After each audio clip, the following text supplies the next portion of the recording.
Down! Touchdown! Touchdown! Bills make me wanna.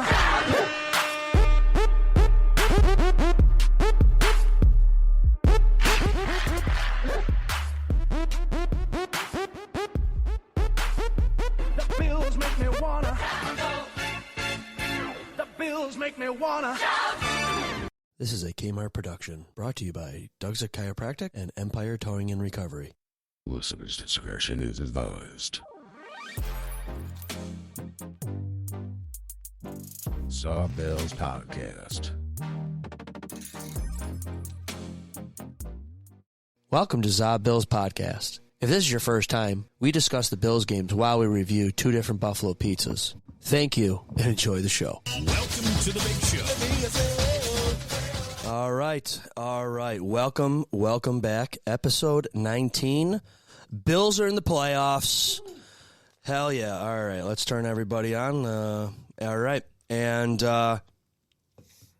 yeah, we got some really good pizza tonight. Mm-hmm. Well, at least one. Okay.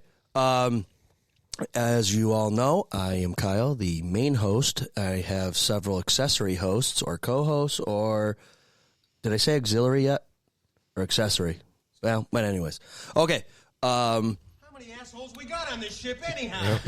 No. True that. I knew it. I'm surrounded by assholes. That movie is filled with awesome bits. I actually have a few on the panel here tonight. When will then be now? Yeah. Soon. That being said, our first asshole. All right, Brendan, thanks for coming back as always. Oh, I am happy to be here. How are you? I am great. How are you? I am fantastic.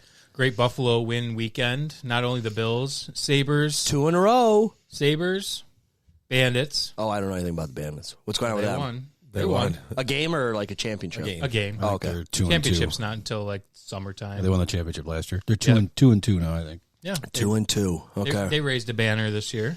It was nice. All right. And the Buffalo Red Dogs big win on Sunday as well. So how'd the goalie do?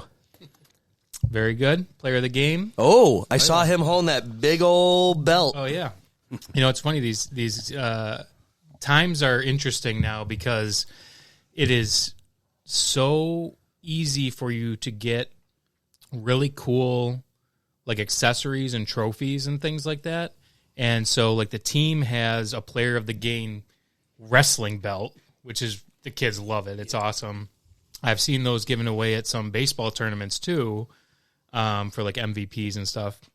And then some other baseball tournaments, they actually have like championship rings, like these huge gaudy rings that they give away instead of like a trophy now, which I always like trophies, but that's pretty cool too. Yeah. Mike, you are next.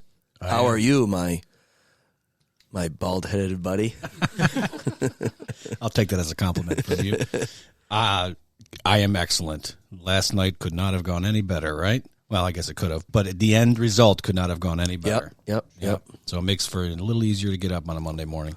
Yeah, absolutely. With the late game. I didn't have to go to work, so that was really good for me. And I don't have to go to work tomorrow. Nice. Yeah, start the new venture on Wednesday. Congratulations. Thank you. I hope so. We'll see how it goes.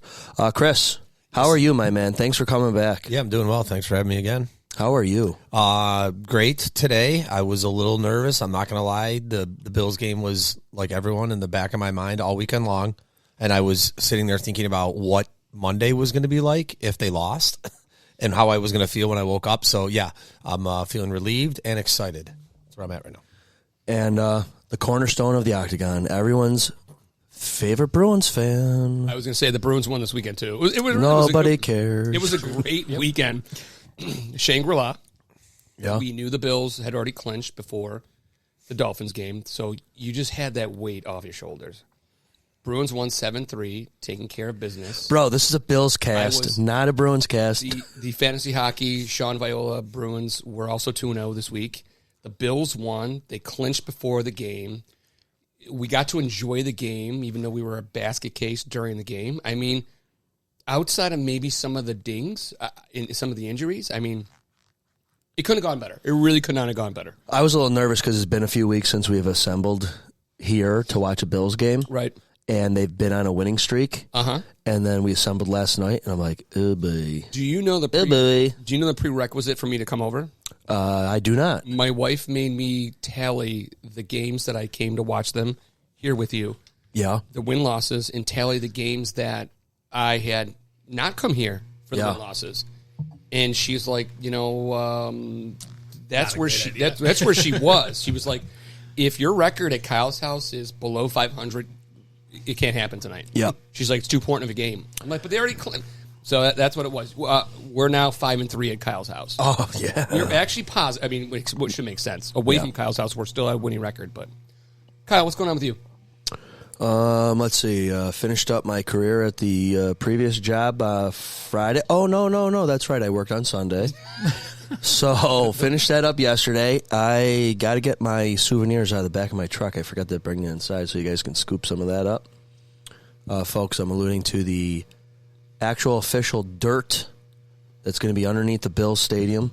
The new one or the old one? The new one. New I have new old dirt that we can share. You didn't see the hole, the giant 40-foot deep hole? I'm in the hole. Oh, okay. I'm in that hole I was in that hole 3 days a week. Oh, God. So you're the sole reason why that stadium's being built. I was. Without you? I was the guy keeping that equipment going. Yep. Well, half of it. Another company was in there doing their stuff. But anyways. You should have buried something cool there. Oh, don't worry. I've got blood, sweat, and tears under that field. literally, it fell off a crane the one week, and I had blood coming out of my leg. Oh, okay. So you're there forever now. Yep. OSHA doesn't know about that one. Well, they're going to know now. I think we have an OSHA member that listens on the pod. No, I hear what you're saying, though. Other than that, I'm excited to talk about this pizza. We finally got one that's a banger, right? Is that the kids say, the banger? Oh, yeah. I think it's lit. It really slaps. All the above, folks. We're the old dudes that don't know the terms. Sean, are you liking that slice? He can't even speak. I think I'm going to be the one who dissents here. Oh, No my way. goodness. I can't. I mean, really. All last week I bitched and complained about sloppy pizzas and having to have two hands to hold it. I can't go against what I said last week. I mean, this is a tough pizza. It's really thin. I don't know. I mean, it's really good pizza, though. I'm not going to lie. All right, well, let's get... But I feel conflicted because I bitched about it last week, and if I want to be consistent, I should hold this to its standards, too, but... Yeah, it's good pizza. Okay, well, we'll get to you in a second. All right, Brendan, we'll start with you first. Tonight we had Picasso's Pizza, Transit Road location. That's just about across the street from Russell's, correct? Yes. Okay, and then the other location was Pizza Plant. I've never had Pizza Plant. I've heard about it here and there. Where is that exactly located near on Transit Road, Brendan? Transit and Sheridan, like right where it's kind of like Sheridan kind of curves to get onto it. Not the old Santora's, or right? It is the old. It is the old Santora's. Frog Hair, yeah. Okay. that building. I think. And they also have one at Canal Side, right? Yes. Yeah, downtown Canal Hey, Side. can one of you guys get this boy a napkin? Oh, I'm going to get it. I'll give you a used one for that take. Oh yeah, a lot of shit going on over here. Okay, Brendan, why don't you go first? Thank you, by the way, for picking the stuff up. Oh, sure. I was happy to do it. Shout out to our official chiropractor, the Zob Bills. The guy uses 4 paper towels at once. You know, the trees are,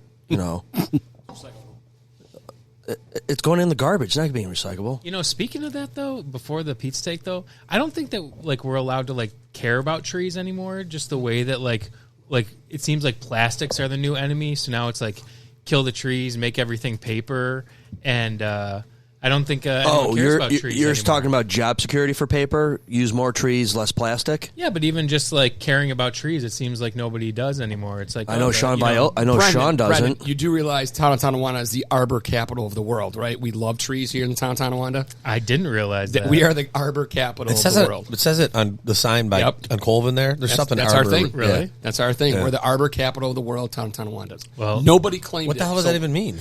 The Arbor Day, it's but- a holiday that should be a holiday, so kids don't have to go to school. But What we still have to go. separates Hug town a of Tonawanda tree. from anywhere Hug a else? tree.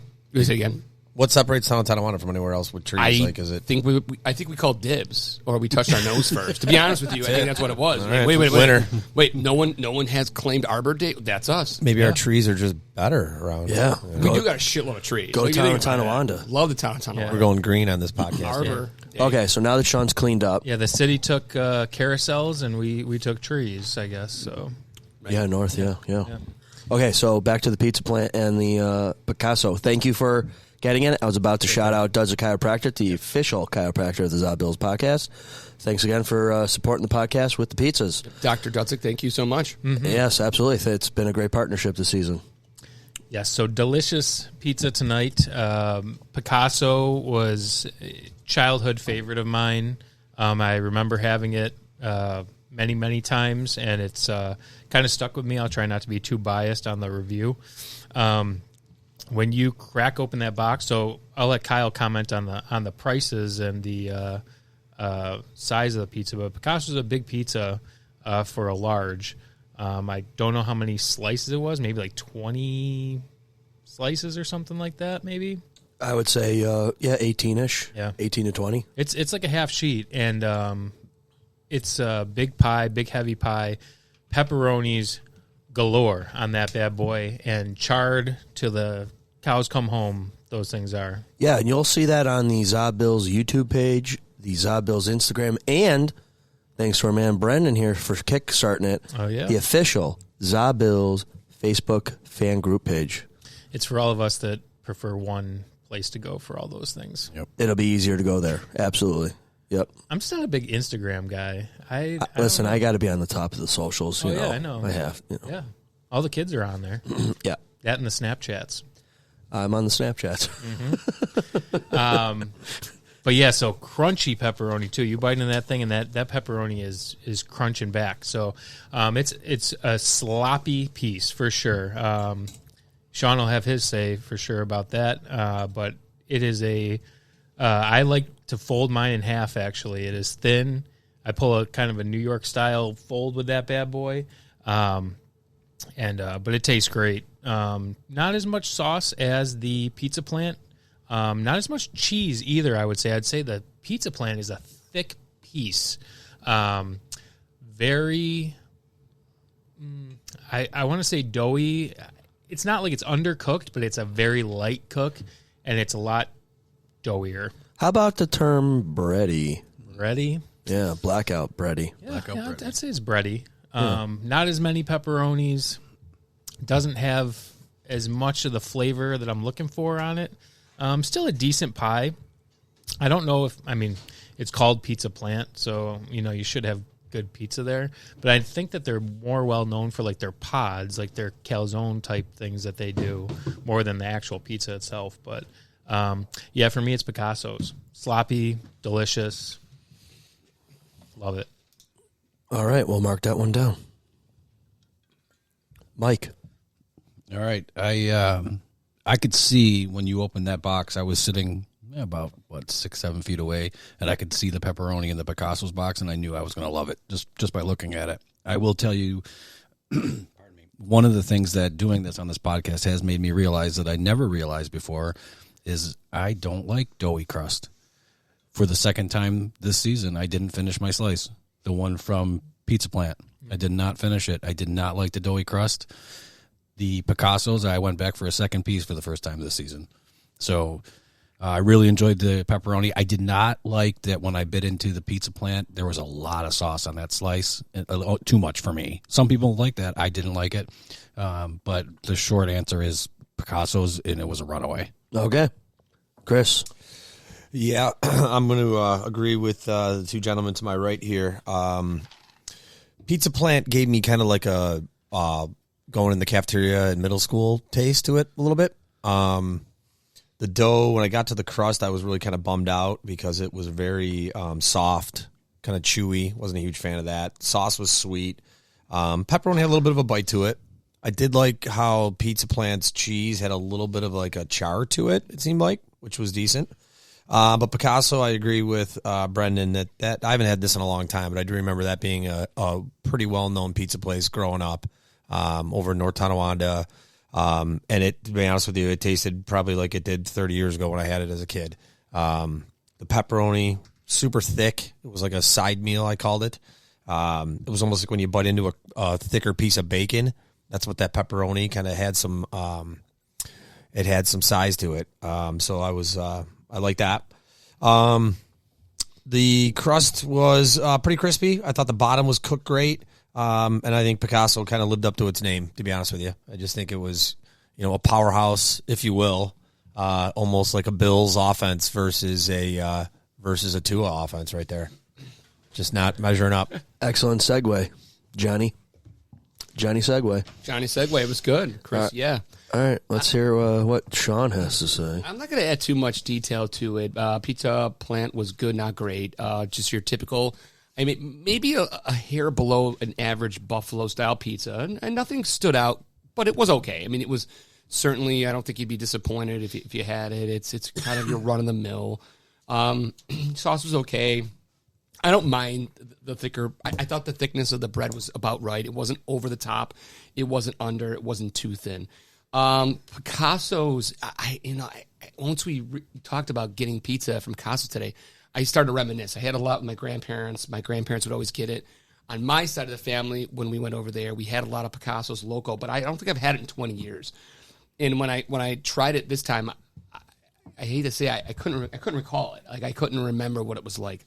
I kind of alluded to the sloppiness. I think like what Mike talked about, he doesn't like bready. I don't know if I like sloppy anymore.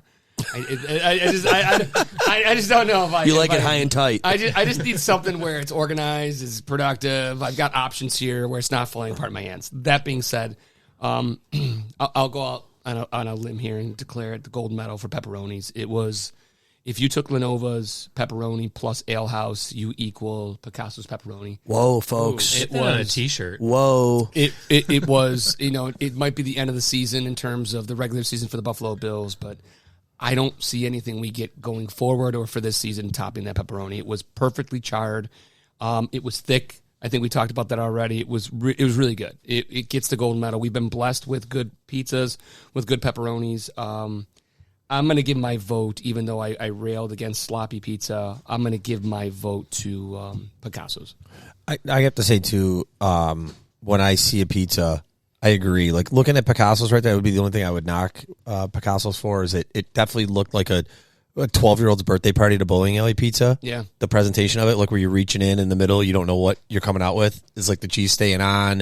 Is it sliding off? That was the only thing I would say is just, the overall presentation of it. But it was good. Good to taste.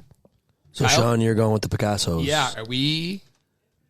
I think you're the only one standing it away. We're 4-0. Of a sweep. Oh, who's here? Professor. Professor. Professor's here. Grab a couple slices, buddy. Just as for you. I don't know. I'd like to know. Interested. Have you ever had Picasso's? right I think Look at that. Right I there think this said is it gonna be all. a clean sweep. I'm predicting a clean sweep. That face he made as soon as he opened that box. Stepped on my contact. Why? Where is it? It was on the carpet, broke it. Carpet in the bathroom? Yes, you stepped on it. Why's your contact on the floor How'd it anyway? break? It was in my eye and it fell on the floor. Those are hard to see. I didn't even see it up there when I went up there again. Like it was $150. Those things aren't cheap. I wear them. Huh? Yeah, I'm recording. We're just How the hell did I know it was there? We're just making fun of We all Kyle. like turn and look all worried. Bro, I had no idea. All right, Kyle, a how bunch dare- of this how shit's dare gonna have to you get cut walk out. in I the gotta bathroom? freaking flag this. Flag on the play. Is it glass contact? No, it dried up. Can we Yeah, get you a saw. delay Hey, a game call on this? Just throw it in the solution, let it soak for a little bit. It'll, Folks, this is the real life here. This is real life. Is this real life? Yeah. Kyle, it was shot if I All had right. contacts too. It was shot if it dried out. You had no shot. It wasn't All coming right, back. Professor Peets, are you going to sit down with us? I will. All right, I'm going to go first. Before you, sorry. Okay, before I get into my review, I'm just going to go over the value section. Picasso's and Pizza Plant, I was able to order both online without a problem. Picasso I ordered a large, and it turned out to be a half a sheet. So for $32, that is not bad compared to Pizza Plant normal 20-inch, 18-inch large was $28. So for $4 more. Not to mention they put about $16 worth of pepperoni on that Picasso. That being said, sloppy pizza, I'm game. Pepperonis were amazing. Some were overcooked, some were not, and half, and you got all kinds of textures and stuff going on in that slice. The sauce I thought was good. It was sloppy. Cheese did kind of fall off because these pizzas were still piping hot, thanks to Mike and his Grubhub Grubhub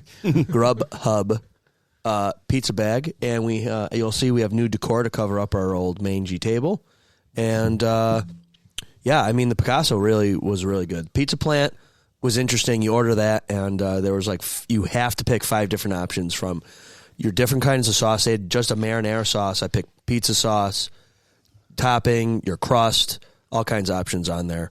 I almost feel like a place loses focus, and then you get some hybrid kind of thing that we got. I don't know if they're known for that kind of thing, or if they're more of a wood-fired kind of place, fancy stuff.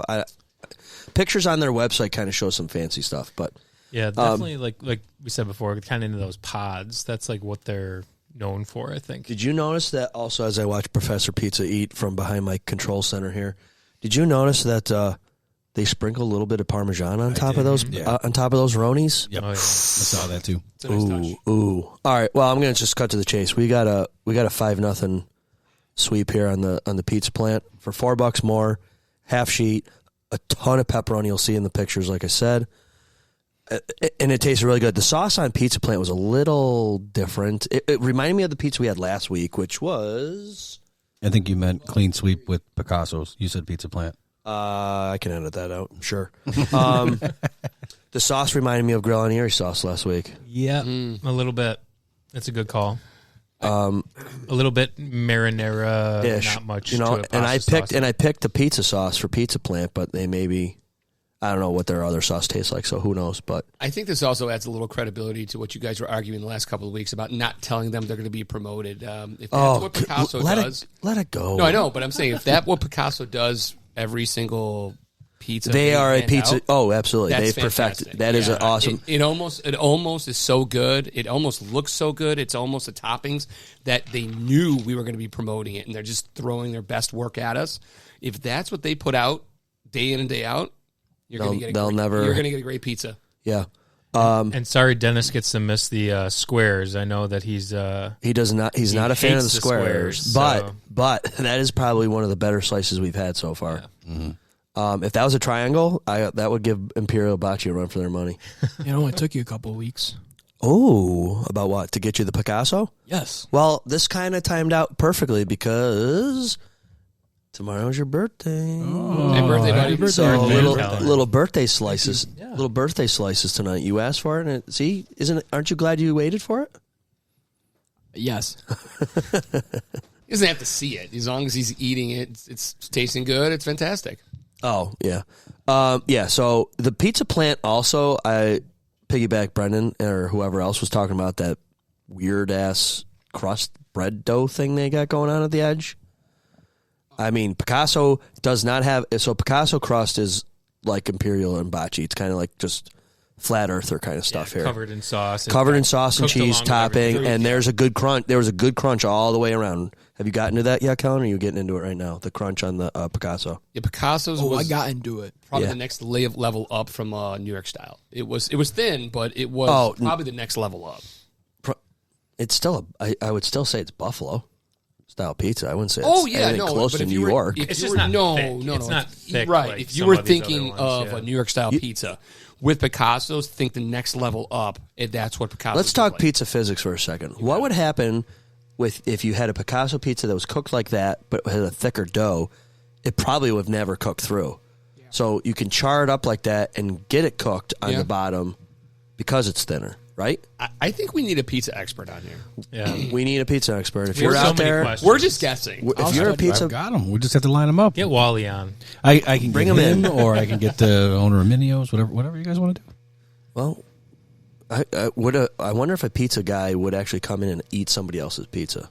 Let's do it after the I'll season, study like up. we said, though. Okay. We'll bring in the bourbon guy one week, pizza guy another week. Sure. I think if you are a pizza guy, You want to you eat? happily eat other you have people's to pizza. compare it. Yeah. Yeah. Kind of, you got to see what's out there, your competition. What do you need? Binoculars? No, I'm just trying to see the scores. But Professor Pizza was, Based on our conversations before, Woody, isn't that far enough away? I don't have to squint at this, but Professor Pizza, do we need to ramble on for a little bit more, or have you made your conclusions? In my conclusions, All right. Folks, welcome back to the pod. It's been a long hiatus. Professor Pizza. Were you on suspension or sabbatical or what was it? I was just very busy. I got a man's job now. Oh. Okay, what is that? Never mind. Okay. All right, hit us with the pizzas. All right, I'll start off with what's this one called again? Pizza plant. Pizza plant, Yep. like green leaves. No, like a factory plant. Oh, okay. Which actually, that's a good point. Kind of looks like a Manufactured assembly line kind of. You look at the bottom, kind of look like the one at the store, maybe store bought. Yep. Kind of looks like those white cheddar Cheez-Its. Ooh, I like those. It actually looks like pita on the bottom. Yep. That's a good call. Yeah. All right, Great call. hit us up. On Pizza Point, I noticed that the crust is just as thick as the cheese. They both had good pepperonis. The sauce and cheese on Pizza Plant were not very good. The sauce and cheese on Picasso's was delicious and very good. There was lots of pepperoni, and the pepperonis on Picasso's were quality and quantity. They had 2 Qs. I'll probably give my overall to Picasso's. Each and every one of those pepperonis was pretty much charred, and they had that sprinkle of Parmesan on the top too. That was good. Is this your first Picasso's experience? Oh yeah, and I've been telling Professor Wires over here that I was telling him, let's get Picasso on, and he's like, no. and I keep asking, and then I come home. And then when I get home today, he's like, oh, Picasso's on tonight. I'm like, finally. So where had you heard of Picasso's to make you so interested in trying? You know, here and there, you see a Picasso's ads like Picasso's, and that's it. And then sometimes I drive by it when I'm going places. I'm like, by it. Picasso's. Like if I drive by it, someone will say something like, "Oh, that pizza's good," and I'm like, "Oh, okay."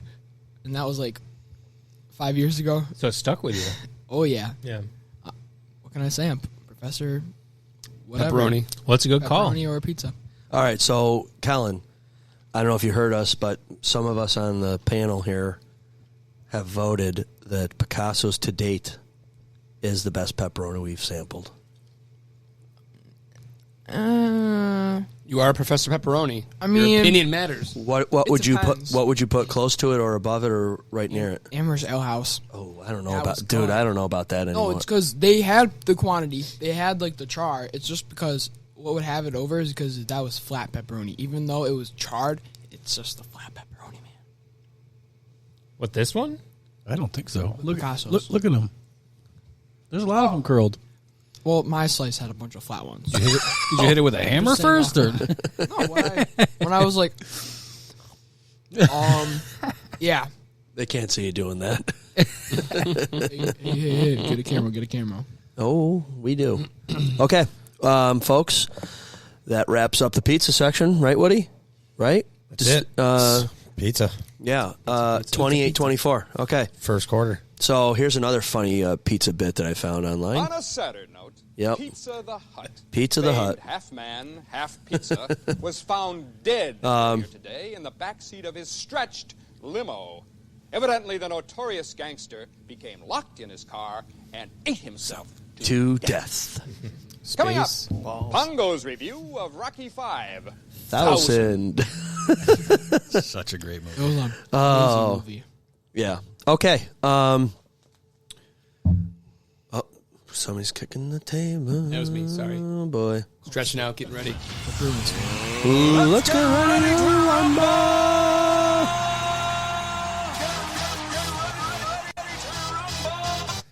All right.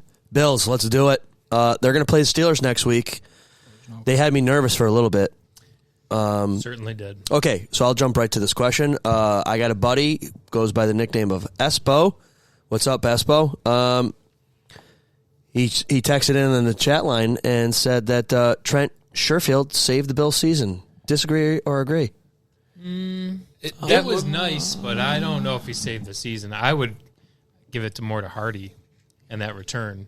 That was a game changer right there. I think Sherfield's play, depending on where the Bills end this season, that's a play you're going to look back on, though, as being an absolute, huge play at that moment. That's unreal what he did. Yeah. I don't know if it saved the season, but that sure is one of the plays of the season at this point, I would say. Yeah. He's been all but non-existent all year. Yep. And for that to happen, I'm still kind of holding out hope for that Von Miller moment. Maybe in the playoff, just It ain't going to happen. I think it is. I think you're going to get that strip sack when you need it the most. Yeah. And it's going to be only one. It's only going to be one play, but that's what you're going to remember. And you mentioned Hardy. I screenshotted this because I'm a genius, right? Hardy's 96-yard punt return brought him from an average of 9.1 yards per return to 12.3 yards per return. And why is that important? Because he had a $250,000 incentive bonus if he could get above 10.5. So he got his incentive from that one return. Yahtzee. Yep. Too bad Floyd didn't get his. Yep. He didn't, nor did Michael. I was we'll jump around a little bit, obviously, folks, because we're disorganized, but I was disappointed that the Bills didn't get more pressure on Tua. Did we sack him? No. I didn't think so. I was. I don't even know. I think there was one recorded sack. I don't remember. I heard this. It was. It They was missed because it on TV. The that's running why. back, the running back who was going to attempt the pass, that would count Yeah. as a sack. So And maybe I- it wasn't on Tua, Yeah, right? and I didn't know that was a thing either. But that's what they said on the broadcast. So not a sack for Tua, but because that ball was behind the line And or he was handoff attempting to throw it. Okay. Yeah. I think that credit to Miami, though. They came out with a game plan right away. You could see with some of those design runs in the first quarter where they had the Bills' defensive line moving. And it just wasn't Tua, let me sit back there and, throw all game.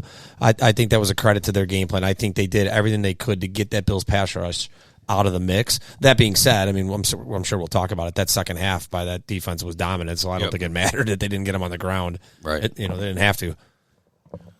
I'm going to go back for Sherfield because he clearly listened to the Zabills podcast, and we totally shit on him last week. Oh, I think, God. Brendan, you called him Every out. week. He showed up. Who That- called him the paperweight? You? I don't think I called him a paperweight. You But- you pivoted from glorifying He was someone terrible, though. to ripping him. He heard that and he made a veteran receiver play, which I would have never expected. And I do agree with Chris that I don't think it saved their season, but they kind of got outplayed badly by Miami in the first half. The Bills half, for probably sure. played one of their worst halves of the season, kind of when they needed it the most, but they hung around, and that allowed them to hang around. They were never far away. They were always one score away, and if you let good teams hang around, they do what the Buffalo Bills are going to do with you. I thought they actually played really well in the first half. They had almost 200 yards of offense. The problem was the turnovers. You're talking the Dolphins. I'm talking the Bills.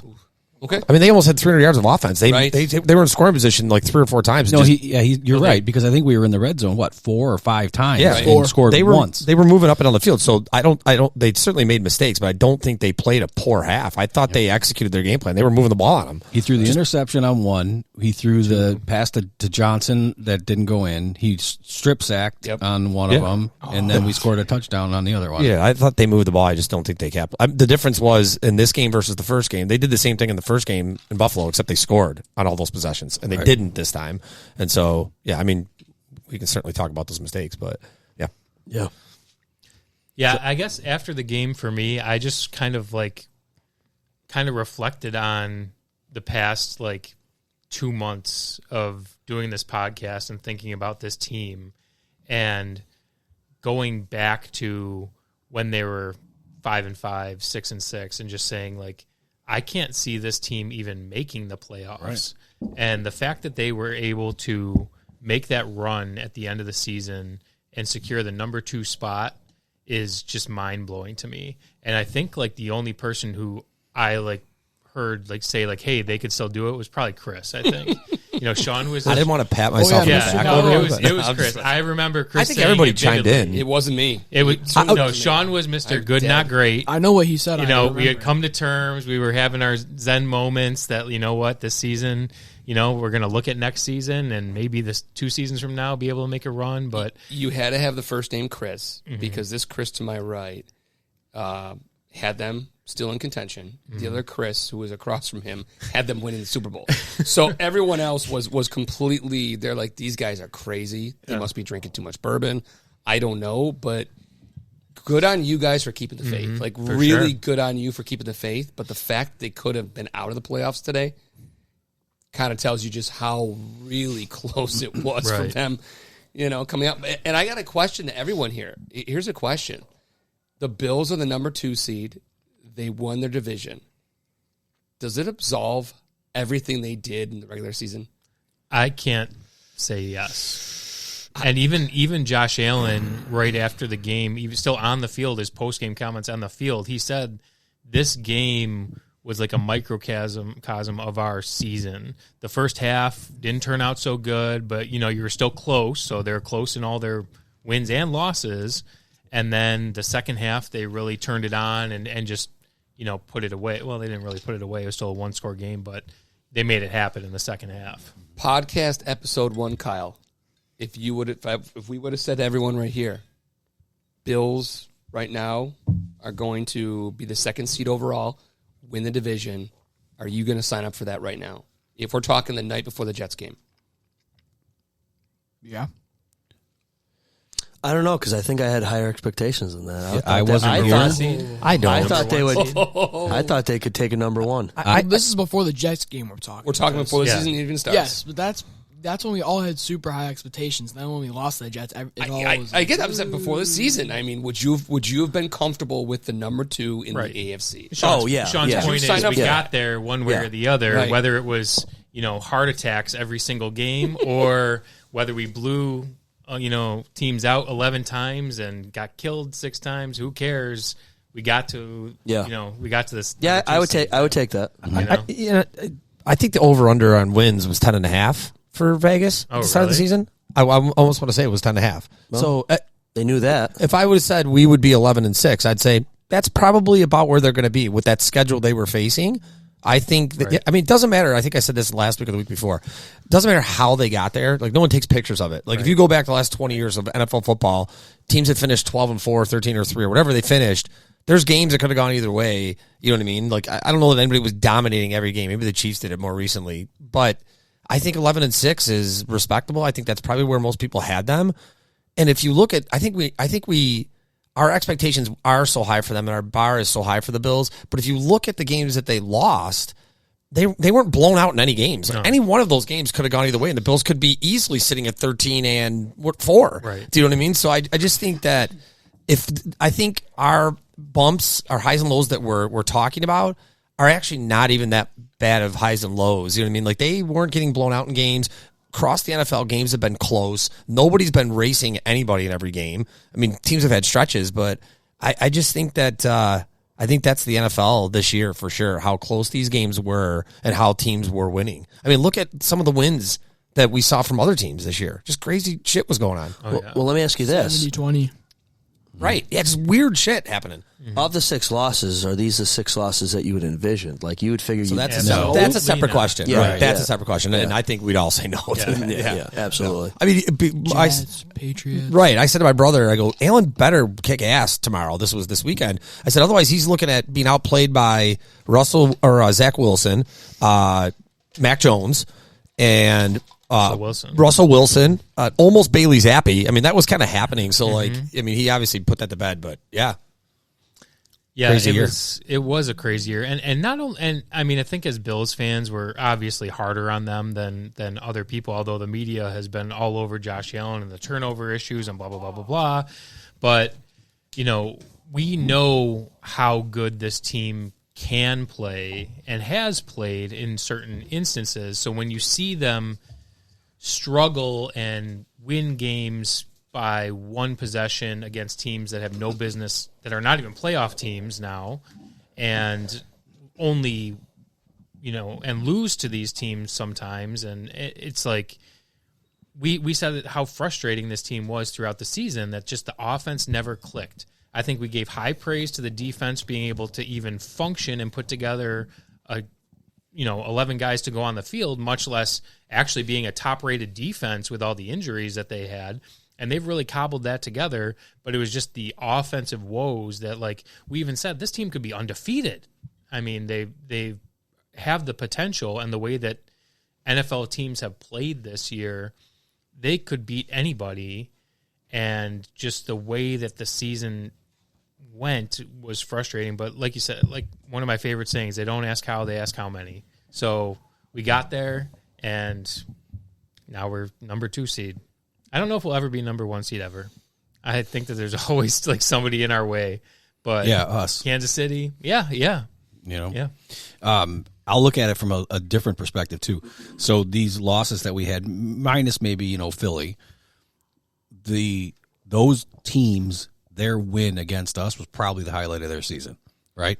I'll give you Jacksonville too. I think Jacksonville is a pretty good team. I mean, they didn't show up this past weekend, which took some pressure off. But At that point of the season, they were playing really well. They were excellent. And those teams minus Philly are not in the playoffs, any of them, right?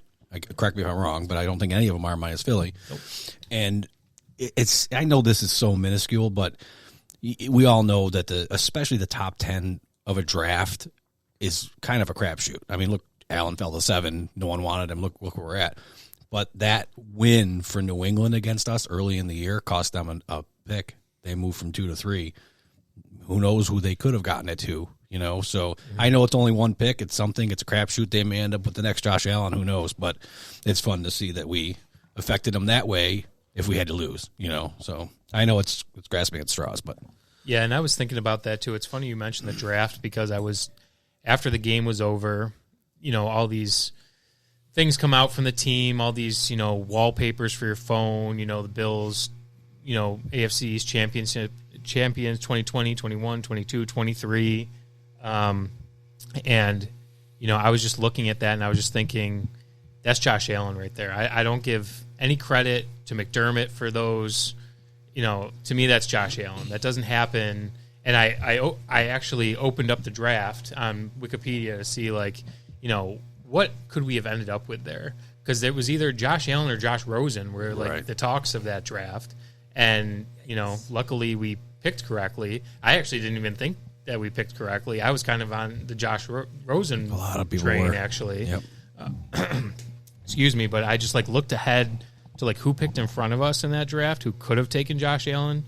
The Browns could have taken him. They took Mayfield. The Jets took Darnold.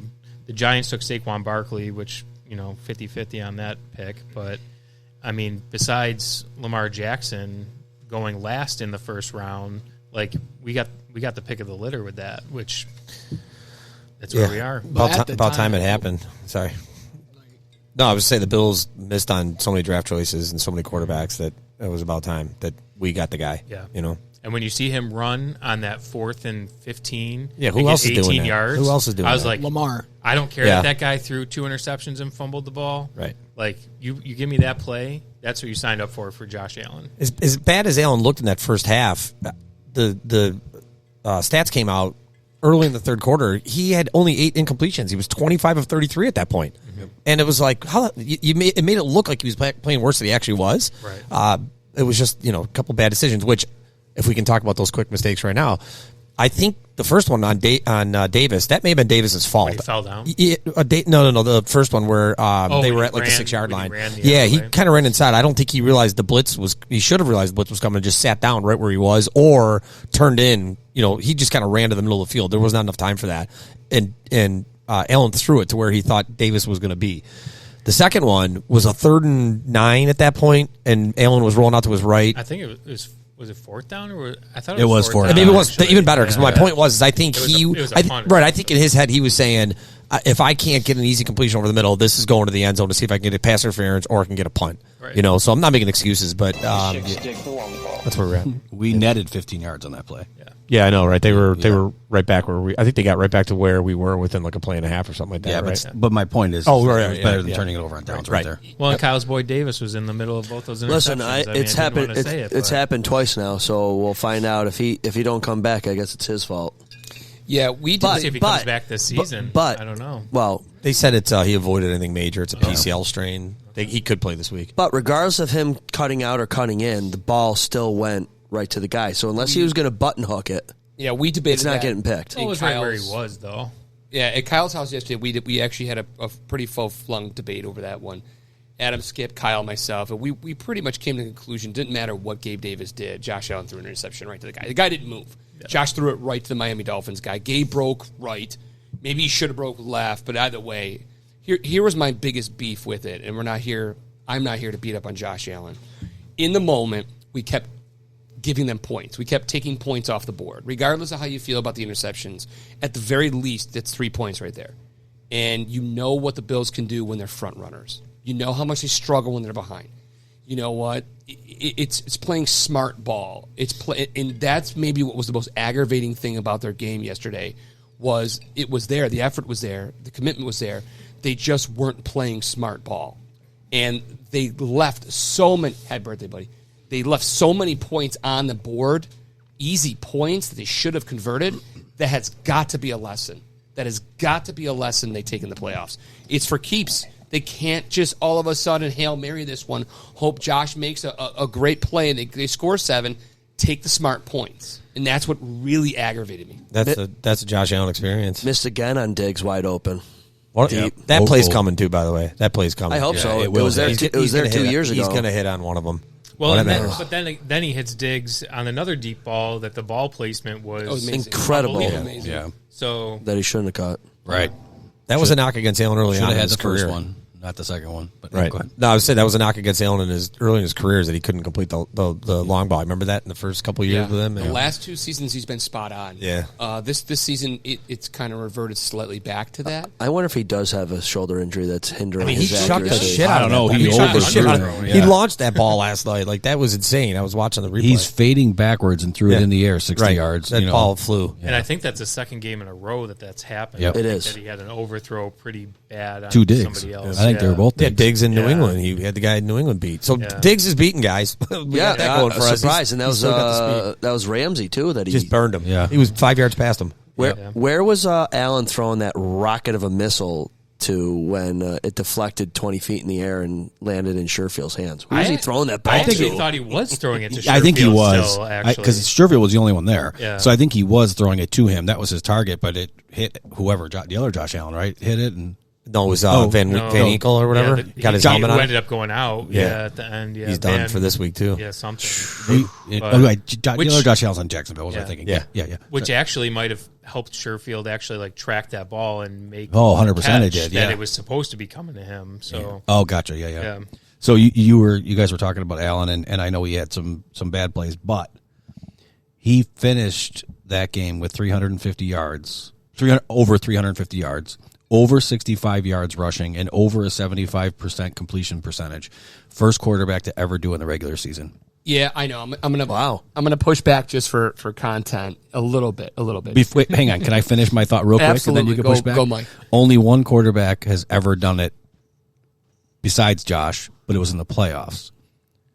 And it was Mahomes in the 13-second game. Yeah, I believe it. You kidding me? Playoffs? But go ahead, John. That's a crusher. You know what? We woke up today, and then Chris brought it up, Mike brought it up. Driving, listening to WGR, and listening to Josh Allen's stats, you're blown away by the game he had, by the fact that he had the game he had, because the eye test indicates 3.5 turnovers. Now, the fourth one wasn't his fault. He didn't convert 4th and 1. That's not all on him. That's why I give him 3.5. But I remember dialing it in the back of my head going back to the Chargers game. We turned the ball over 3 times. I'm like, well, if we play a good team, they're going to beat us if we turn the ball over 3 times. And we turned the ball over 3 times. And I don't know if that's the Bills are just that good or Miami was just that bad. But usually when that happens, you don't necessarily win those games. And I don't feel comfortable at all if they can't get that under control. Going forward, if they can't somehow rein in the turnovers – I just that's what really left a little sour taste in my mouth. It was such a gut win. Everyone was dialed in. It was in Miami. I know they were banged up, but they earned that win. They earned the division. But that's kind of what left a taste in my mouth. I think someone said, Kyle, it should have been 42-7. Yep. Should have been a blowout. It should have been a blowout. Honestly, at halftime, that game could have been over had they capitalized when they were in the red zone. Even with field goals, anything, just to get up by 2-3 scores. Right. And we all saw McDermott's comments to the sideline reporter, I don't remember her name, but going into halftime, and he was blunt. He was honest. Right. Oh, he was almost mean. Yeah, but about Josh. Yeah. I mean, in that, playing reckless. That one play right there, where we go in with no points. Right. It wasn't a turnover. Well, it was a turnover because we didn't get any points. Right. Yeah. So it's almost 4.5 on Josh. Sorry, Chris. I know. You had a good. No, you're fine. A good game, but it was maddening. That was mad. I love you, Josh. Josh, I don't want you to think I don't love you. I love you, but. It was tough on the eyes. But that's my point there is though is McDermott was very blunt and then he took, I'm assuming none of us were there, that he took that into the locker room, and Josh played a much cleaner second half. So we need to get that instilled in his brain before the opening kickoff next week and play smarter football. You don't have to hit the home run like we said. There were I think it was on the interception in the end zone. I question, why didn't he just drop his shoulder? He had 3 yards to go. Oh, we talked about that, Sean, remember? Yep. He had 3 yards to go. If he drops his shoulder, he doesn't get it. That's one thing, but whipping it down there, the odds are very similar. If he doesn't get it and he stopped, the Dolphins get the ball in like the 5 or the 6 as opposed to at the 25 or 20 or whatever they would get for the turnover, right? Not the 5 or the 6. They'd be out towards. You're talking about running for the first down, right? Yeah, I'm talking about the one where he threw it from. We were out near the 50. The sideline. Yeah, and he threw it, and they intercepted it in the end zone. Because of that, they took it at the 20. But Twice. I thought he was much closer than that. No. I don't know if he could have ran that. The one he you're took a shot. There were going two into the end linebackers. zone. That's two bearing different down on plays. him. Yeah. I don't think he gets the I first don't down on think so that. either. Okay. And it was probably like 437, 40-yard line, I want to say that he was at when he got pushed out of bounds. But maybe. my point though is the percentage is higher to try and get a yard or two. Who you keep saying it that if you're an NFL team you should be able to get a yard, right? Isn't that you who keep saying it? No, it's I have Viola. said it. Well, or Viola. Okay, one of you. I have guys. said that, but yeah, he's probably harping on it. Okay, and that's I think that now it's not going to happen every time, right? We saw it. Yeah, we Didn't saw happen. it, right? Yep. But I love that they're doing it. I love that we did it on 4th and 1 from our own 30, whatever it was, to extend that. A couple times they went. So those are things they haven't been doing, and I have said this probably every show, if not pretty close, and I'm going to say it again. I want McDermott to stop the bullshit with the line them up, try and draw them offside, burn the timeout, just run the play. I was okay with that. It didn't cost them anything. They had a timeout to burn. It didn't cost them anything because at least hindsight, at least they didn't just bring the punt team out and punt it. We hated that they didn't convert, even though the Bills fan probably thought they converted. It could ice the game right there. But I have no problem them trying it and then take the timeout, get them together again, and then try to tush push. I was totally okay with that, how that played out.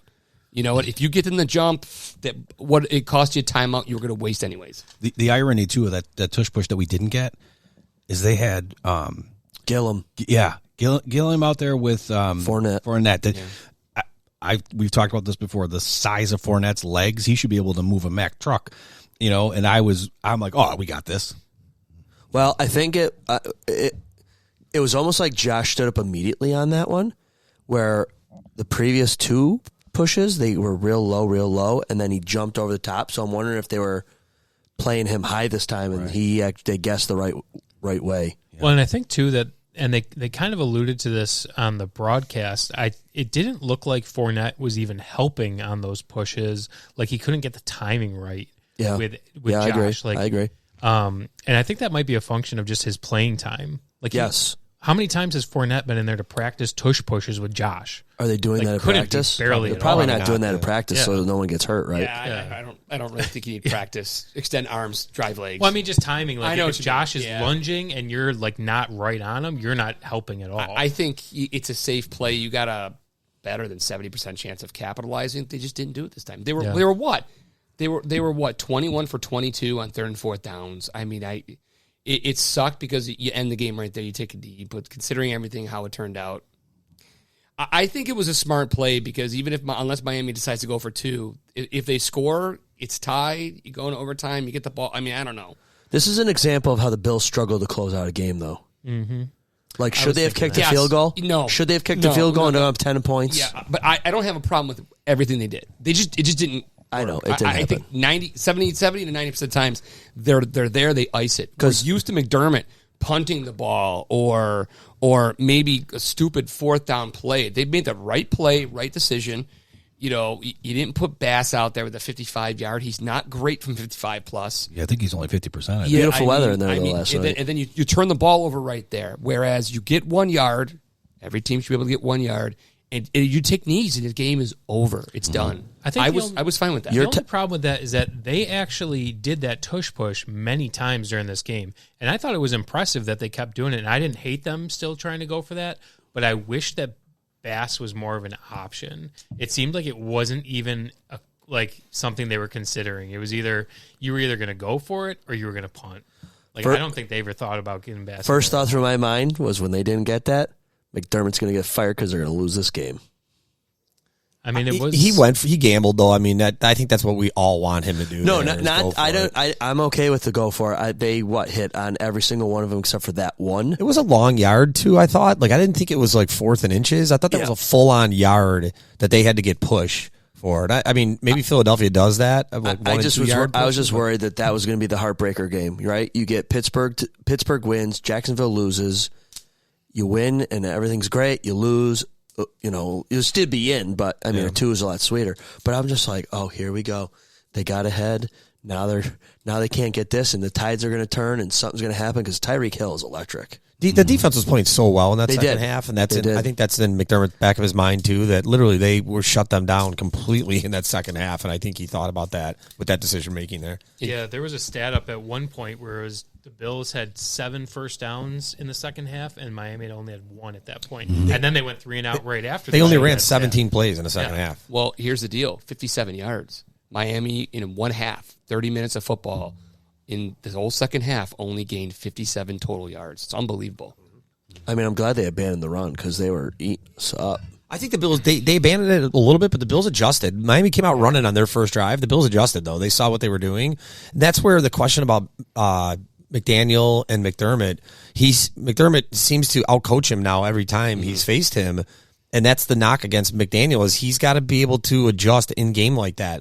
Okay, they made an adjustment at the half to stop you from running. What are you going to do about it? Yeah. What's different? The Bills of old. They didn't have any answer. Well, I've written it down. Right. I think McDaniels is McDermott light. I think that's fine. He's taken a lot of heat for what happened in the second half for a banged up Miami. They were team. banged up, right? They were banged up, but they put on a good show in Miami.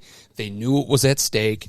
And you had one team adjust. You had one team that did not, and they had no answers. Collinsworth called it, too. He said, if you're Miami, you did everything you were supposed to do at that point. It's 14-7. That punt return really turned the tide of the game at that point, the momentum of the game, because they were still kind of running the ball that first drive or second drive. That kick return was early fourth quarter. Is that right? That punt return? Early fourth quarter? I think wasn't that the 7-1 left in the half? That, I saw that was the Knox touchdown. If you like to go ahead, okay. But I think the punt return was just as it went into the fourth quarter. But so I think Miami was doing everything they were supposed to and just kind of playing the odds at that point, hoping to ride it out. But didn't work. Looking ahead, just because I have the ESPN up, Bills are 9.5-point favorites against the Steelers. It's been going up and down. It was TJ Watt's officially out. My buddy who's a Steeler fan, hey Andy, how you doing? He said it didn't matter if he was in or out, they were going to get crushed. So since you brought up the Steelers, this was posted today on Bills Mafia on the Facebook page. This guy's name is Paul Zeise, Zeiss, whatever. He writes for the Pittsburgh Post-Gazette. Pittsburgh playoff road is much easier going through Allen and Buffalo than it would have been through Mahomes and Kansas City. Josh Allen plays for both teams most nights, and that's a good thing for the Steelers. Ouch. I see what he's talking about, but ouch. He'll get his. Bulletin board. They take the ball away more than any other defense in football. The Bills like to give it away, too. They don't let you score in the red zone. We can talk, obviously, about the Pittsburgh game there. A little bit. Yeah, but they'll... A little bit. With Watt being out... I read something today that they are 1-10 when he doesn't play. That's what I was just going to say that to you. He affects everything they do on defense, and now without that pass rush game wrecking thing, that changes everything in their defensive backfield. And I got to give it to Chris again to my right, man. He called it. He said it. I think right after he said the Bills are going to make the playoffs. Teams are going to balance out. They're going to lose studs. They're going to lose quarterbacks. And what happened? We saw several of them fall yesterday in the game. The Dolphins were a shadow of what they really were. When you really think of the hits they took, and now the best player, a game-changing defensive player for the team you're playing is ruled out, it's falling in Buffalo's favor. And I will say, Mrs. Viola, who I love dearly, she's like, trap game. I'm like, you don't have trap games in playoffs. You can't. There's no trap games in playoffs. But she's concerned because, that being said, I'm going to push back with the reporter from Pittsburgh. I'd rather be playing Pittsburgh 100%. than going into Kansas City. Yep. Oh, God, yeah. Or even going back to Miami, in Miami. Yeah. Home cooking, it sounds good to me. Yep, absolutely. Absolutely. Did you? What did you think of the Bills abandoning the run a little bit? I mean, obviously you take what you get, but is this where we're getting into the things where It was frustrating. we need to get a ground and pound going It again was to control? I mean, they did control. They do have a nice. I just hated the way Mix they up. were running the ball. How many times were they going to do that swing run outside and get knocked back? That Miami 3 player yards? was nasty. That Brandon guy, or no, is it Brandon? That 29 guy who kept making awesome open field tackles on Cook. Probably like 3 yards behind the line of scrimmage. Every Dude, that single guy time was they flying swung out. upfield. He was really good yesterday for them. They just kept running that play, and I was like, can we do something else? I don't know if you want to try and run up the middle or something. Like, you don't have to abandon the run, but that play is obviously not working for you. I don't know if we're not getting blocks out of the receivers on that side or what's going on, but they needed to stop running that play. Did you also catch that one beautiful play that was set up by Davis when they ran that wide receiver screen? Oh, he knocked Davis blocked two dudes. guys. Huge. That's That was what For fantastic. Shakir, I believe. Yeah. Correct? That's one thing. Yeah, it was for Shakir. It's one thing you miss with Davis if he is out. He actually is an excellent blocker. They talk about that. I mean, I know you're not getting paid millions to do that, but that is one thing he does well. Yeah. I had this up on my phone, and I was going to say the words, we have not mentioned Shakir yet, and you mentioned Shakir. Genius. 6 targets, 105 yards, and he had 27-yard on that one pass on the game-winning TD, or go-ahead TD drive. In the last 3 games, 13 targets, 13 catches, 189 yards.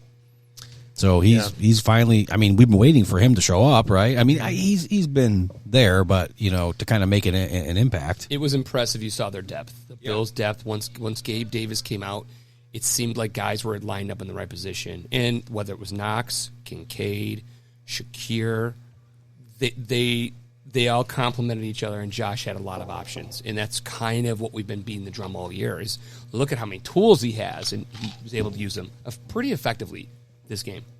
Kincaid had a really good game, too. He did. He did. And Knox doesn't get the credit or love, but you know what? They called his number. It was a gutsy call. He got it in the end zone. There's your go-ahead touchdown. And He had a didn't look couple back. big catches, one for the TD, and then a couple, down that first downs or whatever.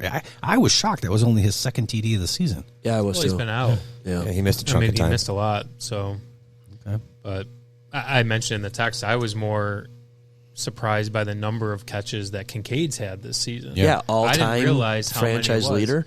For rookies, And- yeah. Well, not No, even it for didn't say rookies, the rookies. team. All-time tight end. Tight end Oh, franchise oh. leader for the team. So then, ever, so in Sh- 1 year. So Sean and I were wondering who's number 2 in the franchise that he overtook. It is Pete Metzler. I was going to say, Oh, it is had to it? be- Yeah, it Pete Metzler. had to be Metzler. Okay. He's 4th all-time in NFL history for a rookie tight end in terms of catches. Like, he set some pretty significant rookie records. And I guess a lot of that is a tribute to Knox being Knox out. being out. Yeah. Absolutely. Yep. All being considered outside of, I think, outside of Diggs, he was our number 2 receiver. Probably. Number 2 I completions for the would season. bet. And one of the things I think we said at the beginning of the season was that there were going to be matchup issues for other teams, matchup problems. And I think that's why Kincaid has benefited because Allen knows in most cases they can't put a number 1 corner on him. They can't put, even their best linebacker on him. Teams had to match up with Diggs. I think that's why Diggs has kind of been out and about, the last couple of weeks.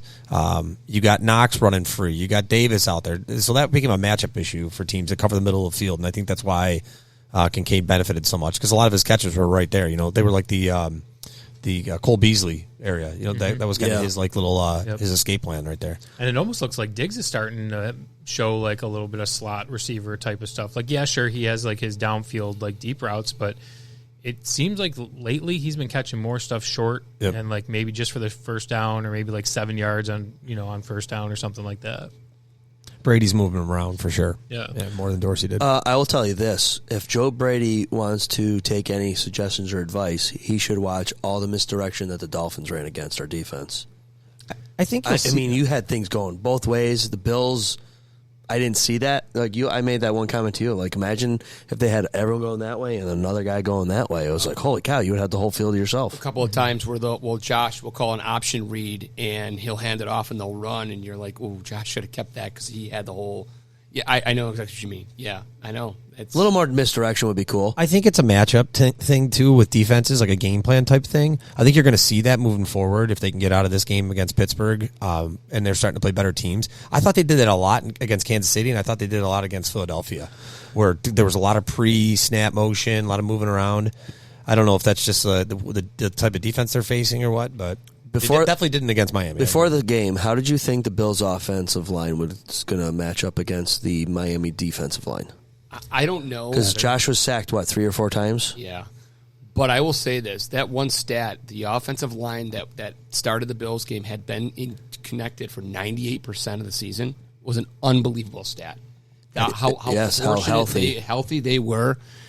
Unbelievable stat that they've took that whole crew on the offensive line, 98% of the snaps throughout the whole season is unbelievable. Because they don't block on every play? I don't know. Yeah, not getting a lot of contact. So I think the stats will bear out the line has not been the issue. They've been pretty solid all year long. They haven't given up as many sacks as you would suspect. Allen believes in himself. He stays in the pocket maybe half a second to 2 seconds longer than most quarterbacks would. You see Tua, it's gone. He never takes a hit, but that's by design. Yes. Josh is going to wait. He's going to suck every second he can until that play opens up, and sometimes he takes some sacks, and that's how it goes. Well, thank God we have an explosive offense that make up for those sacks.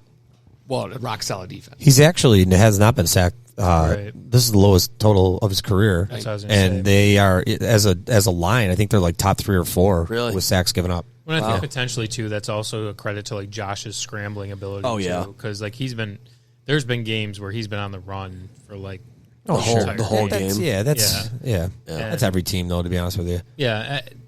The O-line has done good enough to get us where we are, I guess is what you can say. Sure. Yeah. Hold, yeah. I've got some therapy. We've talked about this being a therapy. Safe place.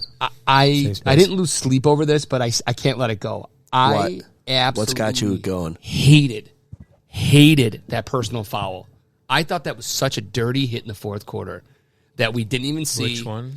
I couldn't. I tried to the look on the internet. block? Blindside block. Oh, yeah. I hated that play. I thought I didn't even think it was that bad. I thought it was dirty beyond dirty. They got a personal foul. Give me the 15 yards. I'm glad he came up because he never saw it, and that guy saw that he wasn't even looking, and he buried him. And, he was kind of giving it to the crowd because the crowd was booing him a little bit for that one. And I absolutely was – I was glad – I think it was Johnson. Or they were booing him and they got the penalty called against him. It was blatant. And I'm like, that's what you don't want in the NFL. That – You want some more concussion lawsuits. You need to get that out of the game. I was looking to see if that guy was suspended for at least a game because that is you don't do that in high school. You don't do it in college. I hated that play with a passion. Well, Johnson across the middle where he didn't score the touchdown at the end of the half, that was helmet to helmet. Helmet to helmet. And he didn't play the rest of the game. That was he's out with a concussion. I know. Yeah. I know. Should have been called. He was kind of partying in the locker room afterwards, taking pictures and all sorts of shit. I always love seeing these guys are injured and we get all nervous. And then you watch them and they're just kind of hanging out in street clothes and they're bouncing around. I'm like, how hurt are they actually? Well, Bristol Douglas, he was kind of hanging out, jumping around, taking pictures. He's he even he said could have come back. Yeah. And I like Skip's comment. Skip was, he's a liar. But he played a good game actually to coming in. Johnson or Duke Jackson, Dane Jackson. Jackson. He made a huge pass breakup on that final drive where we ended up intercepting it. Yeah. So I mean, he did what he needed to do. And then wrapped the last 2 plays and hopefully he's coming back too because he got hurt on that last play. It looked like he got the win. Yeah, I think he just landed on that ball, minus breaking a rib, which could happen. Yeah. I think he'll be fine. That's another one too. Where they were walking off. I don't know if you saw the clip, and Brandon Bean came right up to him in the tunnel, and they were hugging and all that. And I'm like, all right, he doesn't look that hurt. Yeah, I do. Right. I want to call out that interception too because people were knocking Tua last night, not being able to close out the game. I don't know if you saw the replay of that. That was Chase Claypool who ran that route, and they kind of did one of those shot tracker things when a receiver runs the route. It was so lazy how he ran that route. Like, that is a direct cut to the sideline and get out of bounds. And Tua knows that, and that's why he's throwing it to a spot. And if you followed what Claypool did, he just half-assed his way with like a rounded off cut to the sideline, and Rapp just beat him to it. I mean, that's just, you can't have that. Pittsburgh knew it. That's why they got rid of him. The Bears had him. That's why they got rid of him. You can't win with guys like that. You know what's funny is I think a couple episodes ago I called out the Bills for not making free agent splashes, and I brought up his name. I'm glad. No thanks. Yeah, No thanks. I You was can't win with definitely them. in that camp. I was like, I can't believe that they got another good receiver Name player. and Can't we win with didn't them. do anybody. Didn't get anybody, and it ends up working out in our favor at the Remember end of the when day. Vernon Davis, was it, that Mike Singletary Quit at kicked out? halftime? He goes, can't win with them. Can't win with them. Yep. He said it. You got to get that on there. Can't win with them. But it's true. Like, I want, I'm coming to his, I'm rescuing Defense. Tua on that defense. Yeah, thank you on that one, because that was not his fault. He was putting it to a spot where every receiver has to be. And I was watching. I'm like, man, Claypool just could have cared less. And that's a difference right there. Game Well, over. Tyreek Hill was dropping the ball all over the place, so it was almost like he couldn't be your guy that you trusted there. However, Oh, if he you was look good. closely at that one, Micah Hyde punched that ball out. Great play. Hill had it. Third down. Yep, and Micah punched it out. It was a before great he could play. catch it. Yep. And they had to punt it away. Yeah, That's an OG play. He's a game changer, Tariq Hill. I mean, even with whatever boot he was on, teams have to gear up. It'll be interesting. I know we might be getting ahead, but that Miami, Kansas City, I'm really intrigued. Outside, obviously, Buffalo for the hometown reasons. That might be, for me, one of the more entertaining games. Tariq Hill going back to Kansas City. I don't know if they're going to get some of those guys back, whether they're playing the smart move with Mostert, maybe resting him. That to me is one of the more intriguing games we're going to see this That's wild card Saturday? round. It's Saturday, 8 o'clock. Saturday night. Sorry, go ahead. No, go ahead. I was going to say Miami, though, is still, in my opinion, really banged up. I think Mostert and Waddle are going to come back. I don't think either one of them is 100% healthy. I don't think Hill's anywhere close to 100% healthy. I saw him do a backflip in the end zone when he scored, man. Yeah, well, but that's- I also I know, saw but him I don't know about that. I just think that he's probably numbed up. I mean, I just think that, he looked like he came up limping a couple times in Oh, that at the game. end. Yep. He wasn't there in the end. He actually was not Yeah. there for the end of the drive. I don't think he's healthy. I don't think that ankle. They're doing what they have to get at least a guy out there, a receiver, because they can't have no one out there. without Waddle. Yeah, and they also, that Van Winkle, whatever his name is, he's out next week. They already ruled him out. And then that linebacker that I think was the one that put a helmet on Johnson, he broke his wrist and had surgery today, so he's out too. So that they're really banged up. Yeah, that game wasn't really kind to either side of the No. ball. Like, I think that from what I hear, they didn't release anything official, but it sounds like those guys that got hurt yesterday are pretty much all going to be okay for the most part, at least long term. Buffalo. Yeah. Yeah. Yeah. Miami had a Jacksonville type game where we just were losing bodies. Left, right, Yeah, and center. and just going back to that matchup with Kansas City and Miami, I think that just proves to you how important that this game was. Like, no matter what happened with Jacksonville and Pittsburgh, whether they won or lost, you had to win this game. Like, how big is it that Miami and Kansas City are? One of them is not coming out of that game. Yep, one's gone. Yeah, and that's huge. I am not worried about Pittsburgh at all. Really, I mean. I'm going to pick the Steelers all day. Right. And but I mean, if you look at their wins, it's a weird season for them. They're 5-1 in that division. They almost swept all their divisional games. They lost to Cleveland once. They beat Baltimore twice. They beat the Bengals twice. They beat Cleveland once. But then they lost to in horrible fashion to just dog crap teams. Right. And they don't look like they can put it together really. So I think I like our matchup, and I think that we are super fortunate to have the number 2. I agree, and it's much better than playing back again with Miami in Miami. It's much better than playing in Kansas City or against anybody else. What concerns me is I watched the Tennessee and I watched the Jaguars game, and all game long I looked at a loose team. I looked at a team that was uptight, and it showed the entire game. For 60 minutes, the Titans played as they were loosey-goosey because they had nothing to play for but jobs. The Jaguars played stiff as a board, and it showed, and that's what concerns me. I think if you're Pittsburgh, it's found money. You're in the playoffs. You've got a lot of experience, as you mentioned, going up against really good quality teams and beating them. The Bills, a lot of pressure being the number 2 all of a sudden. You're not sneaking up on anybody. You're a division winner. The expectations are Super Bowl or bust. That's the one thing that gives me pause is the loose versus the uptight, and the Bills have. I mean, they've played good teams, but are they going to recognize this is a good team? Right. Or are they Because going they are they going to Chargers this one? Right. I need them to come out like they came out against the Raiders. I don't want them to come out and playing like it was against Denver or the Chargers. Hey, let's let's do our picks. Yes, sir. And then we can dive into playoff scenarios and stuff like that. I'm on it. All right, who wants to go first? I'll go, if possible. Can I? Why can't you? Yeah. So here's the thing with Pittsburgh. I think Pittsburgh is very much you know what you're getting with Pittsburgh. There's nothing they're going to do on Saturday that is different than what they do in every game. He's going to punt a lot. They're going to run the ball a lot. I think that the key is, and this goes to what Brendan was saying about their scores, division games. You know, you're playing that team twice. You know their tendencies.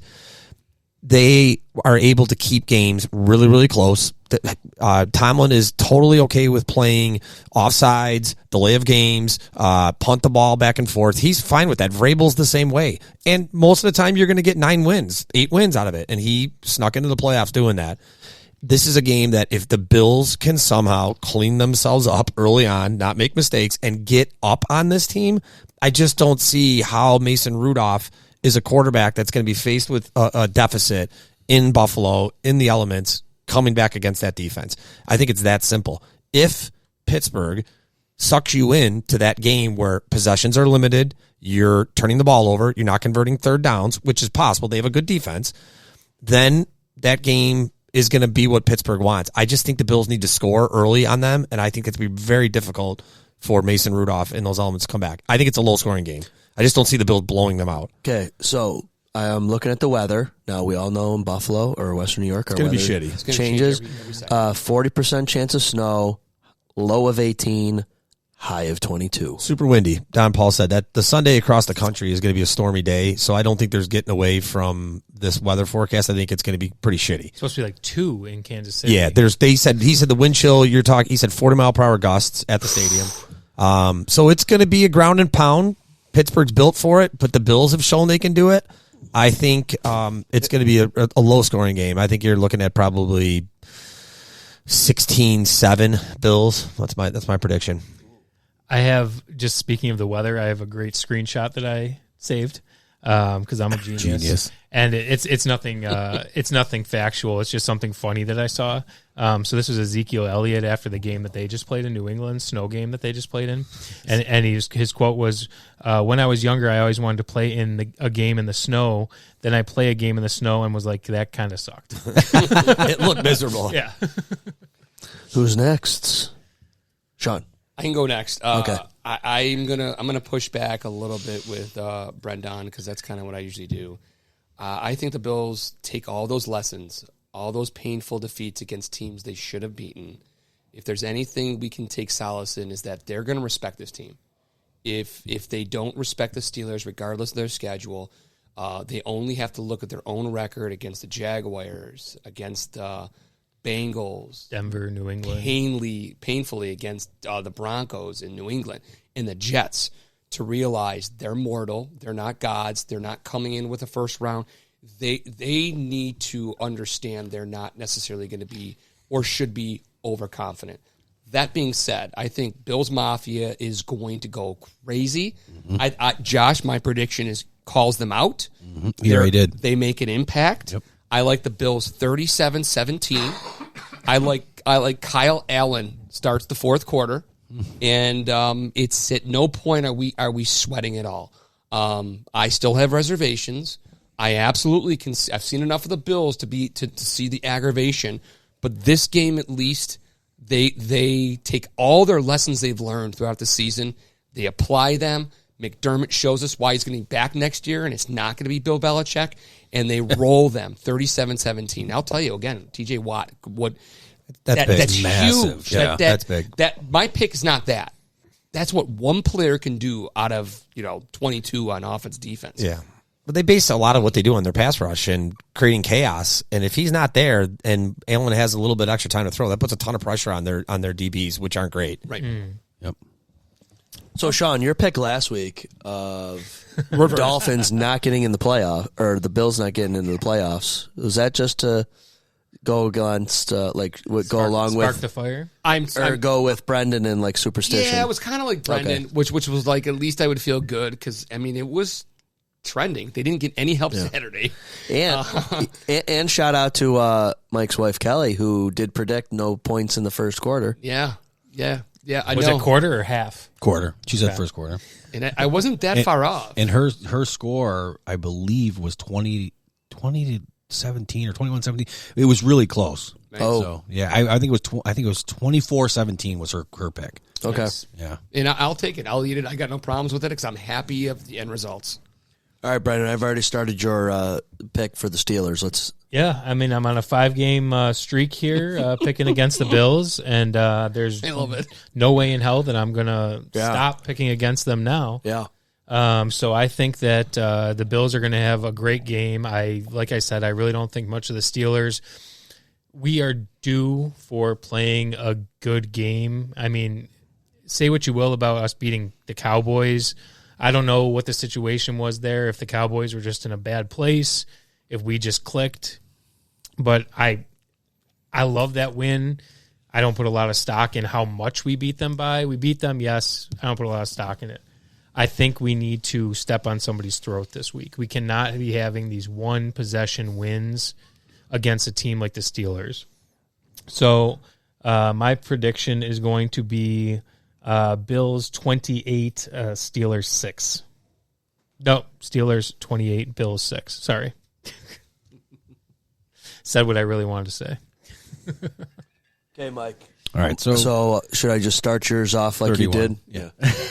So, all kidding aside, though, I went back and looked. All year, the Steelers have not put up points. The only teams they put up points against were bad teams, and minus maybe the Seahawks. They put up 30 And against the Browns. Seahawks. They beat the Browns 26-22. But they have with the new quarterback. That's the only difference. That was Pickett a lot of those games. And they put up 17 against the Ravens backups. That was weather. That was a terrible weather game. So- Anybody watch it? Am I making excuses? I did. That was No, a terrible no, weather game. no. No, I you, did. you That was are. terrible. That was weather. awful. You are. It was a terrible weather game. So, and I'm going to disagree with you, Chris, on one thing. I don't think the wind will affect the Bills as much as it would many teams, and Josh has proven that. He's played well. Now, is he going to air him out, 60 yards? And no, that's not going to happen. I also agree with Sean that I think they are going to button things up from the beginning. Finally, they're finally going to do this. They're going to put together a complete game. They are not going to score. I'm going to stick with my 31 just because that's what I do. I don't know that they'll hit 31, but I think they're going to get points on these missed opportunities that they didn't get this week. So I'll stick with my 31. I think the defense is going to play huge against Pittsburgh, but I will give them 16 points. All right. I'm last. I'm going with the Bills. I'm going to go 21-9. Oof. Good score. I could see that. Field goals for Pittsburgh. Yeah. I have one reservation, and the only reservation is we For have a restaurant, Russell's? no, Not that kind of You're reservation? buying? this one. Yeah, absolutely. When they win the Super Bowl, honey, we're going to Salvatore/Russell's. The last really bad snow game was the Cincinnati game in Buffalo, and they just did not show up at all. And that's the only pause I have is like, for whatever reason, we could not do it last year in the snow. We looked like a team that had never seen snow before. Do you know what these two teams, the Steelers and the Bills, have in common? I know one thing. I don't know if it's coaches? where you're going. Nope. Okay. It's not that fancy. Okay. I have a fancy one. Snows, Nope. both They, places. they both lost to the Patriots this season. Oh. Two Patriots wins, one against Pittsburgh, one against Hey, can I play this clip from this Nick Wright guy who Yeah. says, does he owe the Bills fans an apology this year? I'm guessing he's going to say no. Well, we'll find out in a second. Cue it up. He's a Cue it shock. up. He's a shock jock. Maestro. Josh Allen did not get on a fight. I did not expect that accent from this guy. I do. Wow. Is this a I sarcastic do. thing? Well, let's just wait. I'm Let's stunned. just wait. Okay. No, it's not. I do owe Bills Mafia an apology. It's always backhanded Apology with might this be guy. strong, Yeah. but I was wrong. I flatly did not think they could rip off 5 straight wins. And the reason I didn't was because I did not trust Josh Allen to keep it together for 5 straight games. I could see that. And the crazy thing is, he didn't, but they did. And that is, in a way, a lot of things. That is, in a way, more impressive. Josh Allen did not get on a 5-game peak roller coaster heater. That is not why they won these games. I would argue yesterday, and I know we'll discuss it throughout the show, was a perfect microcosm for the full Josh Allen experience. And he said he said for their season, and I'm talking about for him personally. It's just 3, you've got to be kidding me plays, and 3, you've got to be kidding me plays. And so the Buffalo Bills, despite injuries, despite absurd turnovers by their best player, despite a weird situation going on with their second best player, Stephon Diggs, over the course of these entire winning streak, despite, in my opinion, not playing very well each of the last 3 games for large sections of it, found a way to win. And much like I said after the Cowboys had an ugly win when the Eagles also had an ugly... So there's a comment on this that's been highlighted. This dude lives rent-free in a lot of mafia's heads, LOL. Best not to watch any news or sports media, to be honest. I don't think they didn't play well. I disagree with that. I thought they played fine. Allen made a couple of bad throws. Yeah. Otherwise, the stats, they had almost 500 yards of offense in that game. Well, too bad what he had. Two interceptions and then that strip sack fumble. Right, I mean, that strip sack. Yeah, the strip sack wasn't his fault. No, that's the O-line's fault. Yeah, Torrance laid that block. Yeah. But my point is, I don't think they played that bad last night. I think they did the exact same thing they did at home, except that they just didn't score because of those turnovers. If you know anything about this guy, he's always he's a Mahomes dude. I know. Yeah. The stats, the analytics look very good for the Buffalo Bills. And this is the eye test versus the stats. Stats were all there. The eye test, though, for a Miami team with all those injuries, with your season on the line, granted, they weren't going to miss the playoffs, but 2 versus 6, I don't know if it was coaching or Josh, but it was a tough game to watch. Bills' opponents are already out? I don't know necessarily I don't know necessarily against a team that's fully stocked like Miami could have been in week 1 or 2 if with 4.5 turnovers you're able to win that. If that's their formula for success, it's one and done. Thank you for playing. We've made it 1 playoff game. Our consolation is to play a tough as hell schedule next season. Oh, yeah. Back at it again. Yeah, so did you already... No, but I wanted my cake and I wanted to eat it too. All right, because so if they calm down. If they lose against Miami, they're still in the playoffs. They play Miami. They beat the shit out of them next week in Miami. And the bonus is they get a sweet-ass easy schedule next year when everybody's healthy. And then you could at least got something to look forward to if they don't win it. But then you make a run. And then you load up with everybody because you got a cupcake schedule. You're not playing all the division winners. And Super Bowl party 2025. Yeah, but as we saw this year, it doesn't really matter if you're playing divisional winners or not. Everything I said, total bullshit. I think everything because even I was like, you got to take the number 2 spot and try this year. I mean, it was not. Wow, that was a totally different voice for you. It was it's total bullshit. But that's kind of like, oh man, what if we would have been able to? I think you want them playing the teams they played this year, which. I mean, regardless of them struggling against a couple of the bad teams they played good offenses, they played good defenses, and here they are 11-6. I saw a stat today; they're 5-1 against the teams in the playoffs right now around the league. What does that tell you? That's best by far. They're 5-1 against playoff teams. That tells you they can beat anyone in the league. People know that about them. Yeah. So I get the eye test thing, but all the stats say we measure the Bills against the Bills, but if you measure the Bills against the rest of the league. There's a reason why their offense is a top 2 or top 3. Other teams are doing this exact same shit. They are. I mean, it's hard this year in watching these offenses. Look at the other offenses. A lot of them are struggling. Lamar did not do this all year. They won with defense early on. Outside of the 49ers, I'll give you that. But other offenses they're turning the ball over as well. I want to crucify him, but I don't know if I brought this up already. This is the 4th in the history of the history of the Buffalo Bills going back to 1960. This is the 4th best point differential in the history of the Buffalo Bills this season, not prior years, but in terms of overall point differential for a season, this is their 4th best year. Which is surprising because they've had so many one-score games. Right. I know. But listen, that's what the numbers. I mean, I believe that's what the numbers, spew out right there. I think they have a really good defense. Yeah. I think that they have a really good defense. Imagine how scary good they could be if Milano was still playing healthy.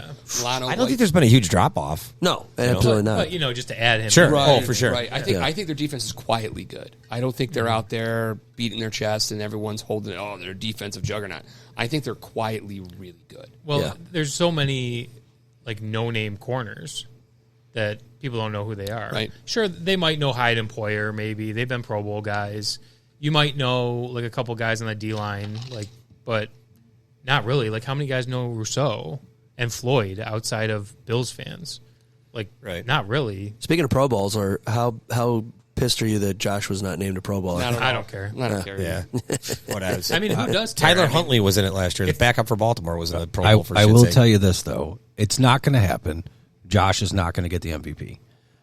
I just don't believe that he will because he's on Buffalo. There's too much Josh. hate. Yeah. However, he leads the league in touchdowns. He leads the league in yards. He leads the league in QBR.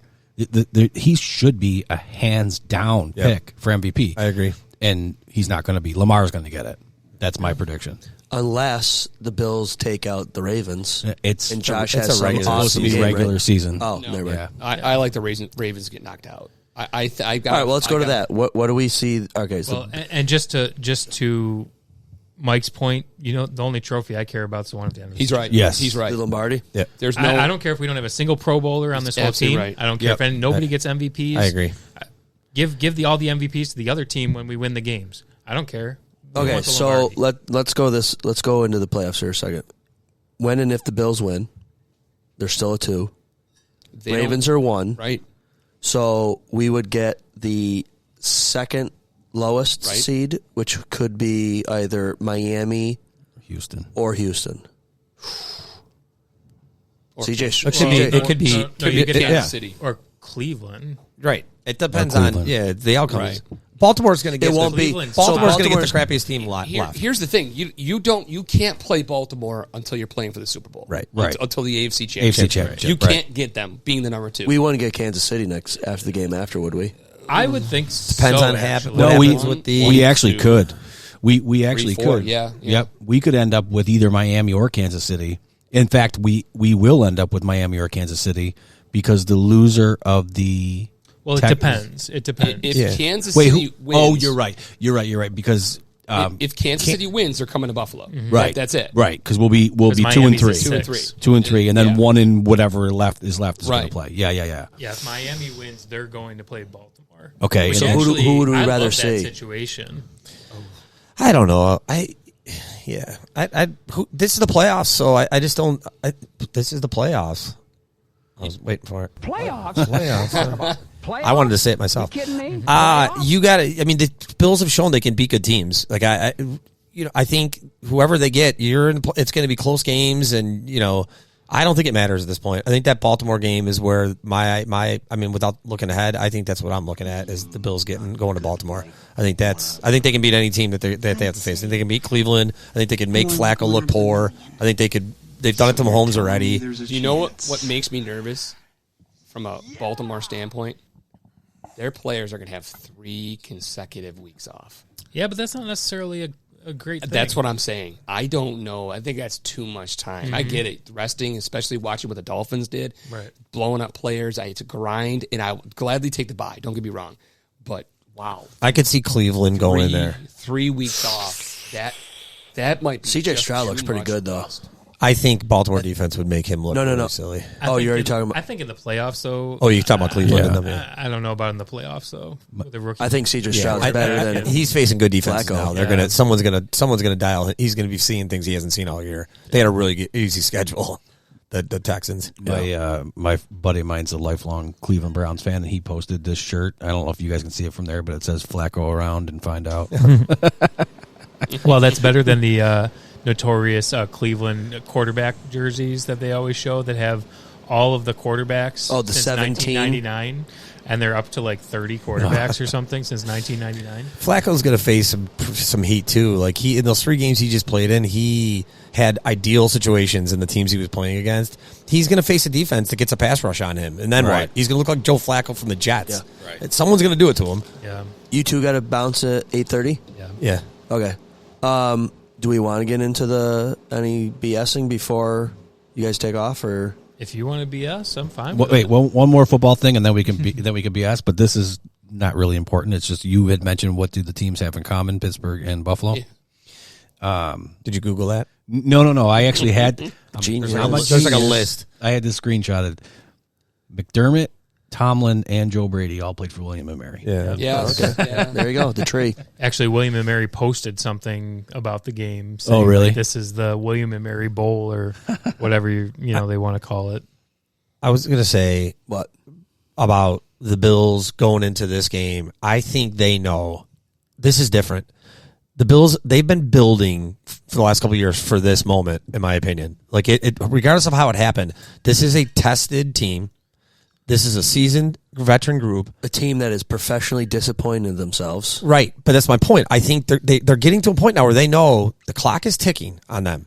This group as it is right now is not going to be this group next year. Absolutely I not. don't think this is different for them as a playoff run right now. I think they are all business at this point because they know. I don't think there's any chance of a letdown in any one of these games. I think if if there's any letdown early on, you're going to see like they did last night, where one of them balls out and makes a play. I think this is different right now for them. I really don't want to see the picture of Diggs with his helmet off, standing there watching the winners parade again. I don't think it happens for a while. If it does at all, Well, I think this you is are the different. fortune teller. I think this is different. Look at I read that today. 5-1 against playoff teams. No other team's close to that. Right. I think they know they can beat anybody in football. They can, and they've almost showed that they should have beaten. They've everybody. knocked off some of the games greats. Which is why Pittsburgh scares the I think if McDermott, Mason Rudolph though. Mason Rudolph. I agree. That would be my Do you only think pushback. McDermott's is kind of like learning as he's going a lot more than he has? It seems like he is starting to Evolve. yes. No, you don't think he's learned shit? No. So do you think this team's going to fail on his shoulders eventually? come in the playoffs? I think that he's going to make some bonehead choice. I think that he's run good defenses the whole time that he's been here. I think he's going to continue to do that. I think that he's got. I think Leslie Frazier just stay on the couch. Yeah, for sure. Yeah, he's not gonna Leslie. back Who? here. I mean, who cares? And then, the offense. Brady's doing a great job.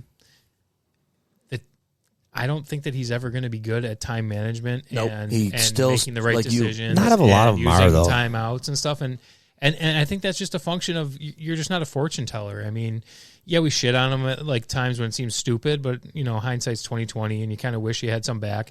I was even questioning in this game, like, should you really have called that timeout on that third down play, or right before that third down play, or saved it until you had something happen? And you need to call a timeout when you accidentally throw it to somebody on the 1 yard line with no timeouts left. We said that if you'd saved that stupid timeout, right, you could have had another shot. But if you don't call right it from the goal line, timeout, and it cuts kick a field goal. It cuts both ways too, because frankly, Miami obviously they had to use their timeouts, but when Josh Allen's hand was out of bounds to stop the clock, they couldn't challenge it because they had no timeouts left. So it cost. It's pretty valuable. Those timeouts are smart managing timeouts. But back to Mike's point, that whatever you want to call that, he does. It drives me bananas also. Lines him up, tries to draw him, tries to draw him, and then he takes a timeout. Yeah. You'd be better off just taking the delay game. Yeah. And especially if you're going to punt. If you're going to punt, then just take the delay game. But I think he is who he is. I think he is who we've said he is all season. Yeah. And until he brings a Lombardi trophy to Buffalo, I don't think that's going to change anybody's mind. Okay. Last Bills thing. My stepdad, Larry, texted into the Bills hotline. He wanted me to ask everyone in the group to fill in the blank to this question. The Bills make the Super Bowl if Josh cleans up his shit for 60 minutes a game. Ooh. Josh does not have to play hero ball. No, but he does. He has to protect the ball. I was just filling in. Yep, That was yep, my. yep. If Josh doesn't play hero ball, they make the Super Bowl. Brendan, Chris? I would say if they get to host the championship game. Ooh, that's a good one. Well, Hold on. You just got done saying they could beat anybody and they could go there. Yeah, I think they can go there, but Yeah, I'm just filling in the blank. I think if they get to host it, There's that's a no- guarantee that they go there's to the no Super Bowl. sport hold on. like football, that's My got only home question to field. that is this team built for performance in this kind of cold weather that Buffalo's eventually going to get? Absolutely. Yeah, we'll find You do? out. Absolutely. Didn't they have that game like 0 degrees and Allen threw a perfect game against New England a couple years ago and it was like Yeah. -3? I'm not worried about the weather. I really am not. I'm more worried about their consistency. And that's not weather related. Right. Look, they were just in beautiful weather in Florida, and look how inconsistent I- two halves were, you know? Yeah. Yeah, I think the answer to that question to pretty much everybody is on the offensive side of the ball. I think the defense has shown all year long that they can help this team stay in every single game. Doesn't matter if you're playing the Cowboys, the holy crap, Philadelphia. Yep, the Eagles. I almost said Flyers. Whether it's Kansas City, any of these tough teams we played, Miami twice, like the defense has kept you in this game. I think that they are going to show up no matter what. It's what happens on the offensive side of the ball. They have to score points. Okay. My answer is going to be And why is the carpet all wet, Todd? I don't know. I don't know. I think you're going to need some luck. Yes. You're going to need somebody to knock off somebody that you might be scared of that you're not going to admit you're scared of playing. Like I do not want to play Baltimore. Nope. Because There's no other team. In the AFC the only scares me at all. good thing about playing Except Baltimore and Baltimore is hopefully their weather might be a little bit milder. But then you got two quarterbacks that are built very similarly that would have to play in that same junk. Right. That should be even. I think the Bills have boxed Lamar in well over the last bunch of years. I They like that matchup. They also had Milano though, like almost spying him the last couple games. If you don't have him, I don't know if Bernard and Dodson. I think we or match up. Hey, Spectre match up came well. in and had a good game. He did. Yeah. I was impressed. What Didn't happened we? to Dodson in that? I didn't even know what was Dodson's injury. Do we know? I think it may have been on it was a tackle. I don't remember who had it, but it was by the sideline of all things. A guy they hit each other. Yeah, the Bills players hit each other. Yeah, Dodson hit Rousseau when Rousseau was making a tackle and he knocked himself out or whatever he did. So I will go back to what I said, I think it was last week or the week before, when you compare Milano's season last year, and he was first team All-Pro, Bernard's stats are better. He's played better. Now, having those two here together would be massive, of course. Okay, so hold on. Are his stats better because this year's D line isn't as dominant as it was last year? I don't care. So more stuff is getting to the second level? I think the D line's better this year than it was last year. Yeah. I think it's more scheme too. I think it's McDermott's touch on the defense versus Frazier from last year. I think it's a scheme thing. So here's another question. If Frazier wasn't here last year, what does McDermott's defense look like with McDermott running that team last year? I mean, I don't know if it matters. Last year was such a crapshoot with all the Hamlin stuff and just didn't seem like anybody was in the right frame of mind the end of the year. I do agree with Brandon. Back to the original question. What if, or they'll get there if the offense is more consistent? Yeah. Mm-hmm. Absolutely. Okay. Before we move on to the BS, my 2 parlay bets for this week. Oh, let's hear them. Ooh. Who are you betting these with? Just you. I don't know. Oh, I didn't know if you wanted to, if you're doing, No. I picked who my are they, winner. FanDuel or whoever's prize pick. Bills duel. Prize picks. Yeah. So along with my Bills win prediction, I'm also going to go with my Kincaid's going to get a touchdown. Okay. And Vaughn's going to get a sack. Oh my God! You betting the house on that one?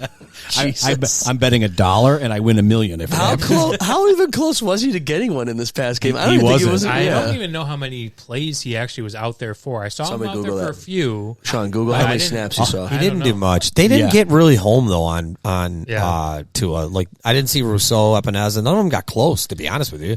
Yeah, I saw that was him frustrating me for sure that they were not getting pressure like they have the last couple of games. Yeah. Okay, so real quick before, let's do our sponsors play of the game. Dudzik backbreaker play of the game, punt return. Got to be the punt return. No doubt. And I would say the Empire Towing and Recovery would have been that snag by Sherfield. Yeah. Yeah, it's not as big, but I think had we been able to push it on 4th and 1 or 4th and inches, that didn't happen. It didn't, but it had it that 3rd and 13 where we take a delay a game penalty. It's now 3rd and 13. Josh runs. Oh, dude. John Elway Beast. style gets Beast. the first down. I think that would huge. have been in consideration outside of the For which Hardy play of the time. game? Excellent. Which one? For the backbreaker play of the game. Oh, okay. I posed a question early in the week, as I always do to my panel, to think about things for a couple days. This week is one-hit wonders. Hopefully, you guys did a little bit of homework. We posed it on the Zob Bills podcast page to chime in, and we've got some goodies on this page. Does everyone did everyone do their homework? Or Yeah, I got it. Before I'm stalling here, I got a bit good one. And read a couple out loud here. We've got anybody. Oh yeah, I know this one. Return of the Mac. Great song. Macarena. Macarena is one of the top ranked one-hit wonders. Well, I'm not kidding. In terms of like views, hits, plays, Yes. sales. Okay. Yeah. What about so a buddy of mine from Erie, Dan, I know you don't listen, maybe you will one day. Ice Ice Baby. And I argued this that he did have a second hit. Yeah. And Rick Trippy brought it up. What was it? Ninja Go Ninja from Ninja Rap. Yeah, Yeah, Ninja Rap. Okay, I'll take that. Yeah. And then Frankie Goes to Hollywood, Blind Melon, No Rain. That was mine. I like that song. Somebody Sorry. better not That's say okay. mine up Yeah, here. yeah, that's I only okay. came with We, one. I only got one, too. Well, if you're thinking of ones you hate, I'm trying to think if this group had another song. They probably did, but I don't think it was anything good. There's Deep Blue Something, Breakfast at Tiffany's, Right Said Fred, Eagle Eye, stuff like that. One of our panel's wives chimed in on the chat. Informer by Snow, excellent one hit. She's a big fan of that. Huge big fan. fan. Yeah, she's I got don't good even know that taste. song. She was What's a that She was song? a groupie. She's got good taste. He was the guy. He looked like a Canadian Vanilla Ice. He had glasses, and he was like in a snow All right, like a hold snow on. jacket. Play it, Bren- Kyle. okay, Brendan Yeah, is it's not Brendan one you is could young. sing out loud. Okay. He just mumbles. It's like reggae, Canadian reggae. Yeah. Is that a good way to describe it? Canadian reggae. Canadian reggae. If there is a You such hear thing. it. Is that like Informer. British rap? Yeah, Yes. there you go, Brendan. Yes. Brendan, bring your attention to the screen here. All right. Tied. I got it. Shout out to one of our soon-to-be sponsors here. Yeah. Okay. Yeah, you'll know. I think you'll know the song when you see him. He's a Canadian Vanilla Ice, God, this guy's got a long ass ad for this. and he sings Canadian reggae. There he is. Look at him. Everyone that was born in like 78 and since knows this song. Hey, I was born before that, and I know the song. For those kids that still have, Oh yeah, I've heard this. for those kids that still have subwoofers in your car, you'll appreciate this while you're driving. Yeah. You know this, Brendan? Yeah, I've heard this song. Okay. When Robin hears this and she listens to the podcast, she's going to turn this up. She'll be in the Should I play it for a little bit for her? Like, what is he even saying? Canadian reggae. Something about maple syrup and Mounties. I think. Yeah, there's something about Tim Hortons in there. Something about a donut. Yeah. All right. Who wants to start first with theirs? Can I go? Anybody super excited? I'm going to go You with are. Hanson.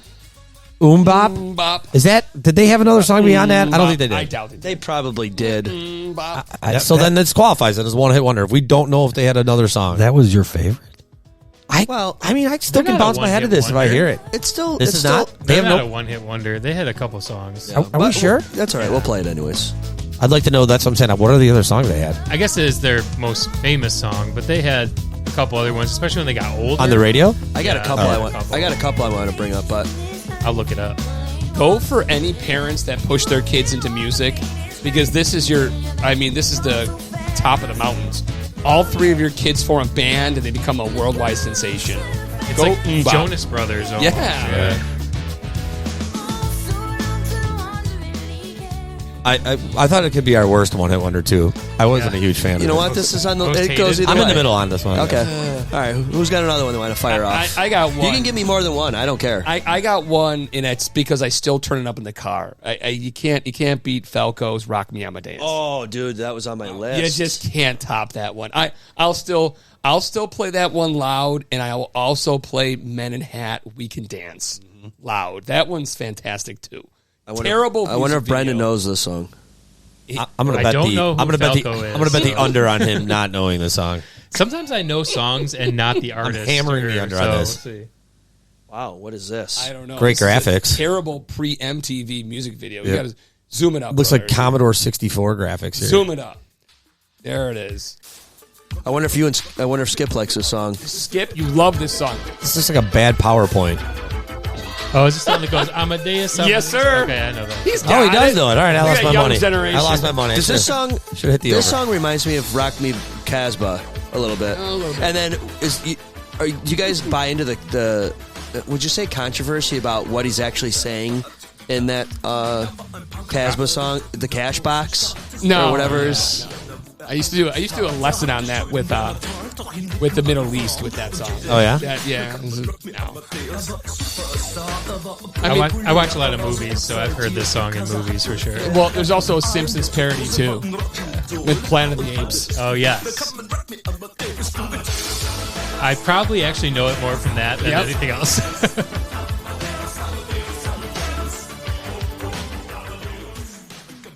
And this was a guy just hitting lightning in a bottle because the Amadeus movie, Right. Oh, which with won Academy Awards. with the guy from Animal House was Yes. playing him. I forget his name. Me too, but He was the young kid that dropped the girl off drunk in the shopping cart at the Dean. It was Dean Wormer's daughter. All right, Brendan, you're the youngest. Let's hear what yours is. All right, well, I can't wait to get shit on for this. The Pogues. Is it Pogues? Wait, terrible pick. I got to stop him for a second here. Why? He hasn't been picked yet. This has been haunting me. I know, the right? Pogues.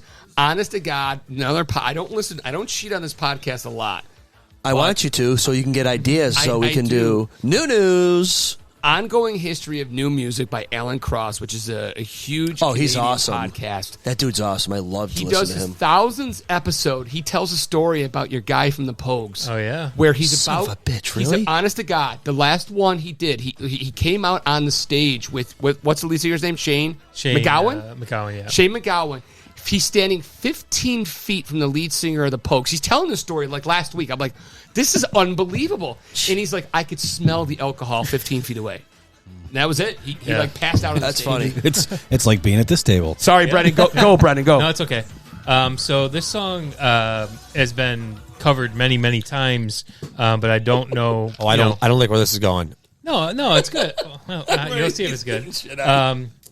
Nothing compares to you, Sinead O'Connor. Oh, great. Not a one-hit wonder though, right? Well, for her, I don't know. Any other She had song. more shit, didn't she? I don't know. Nothing man. I know. No. That whole Pogue You're thing probably right. really sunk her career. Maybe Yeah. she did, but I don't know. She just I don't died know recently, them. right? She did. Yeah, she did, sadly. She struggled with a lot of mental health. Yeah. Not like trying to be funny. Yeah. She really fought a lot of battles. I mean, there's been a lot of good covers of this song. Yeah. I remember this song. Chris Cornell is really Yeah, good. Cornell's This guy that I really follow, Dustin Kensrue, does an excellent one, but I think this is the one that put this song on the map, even though Prince wrote it.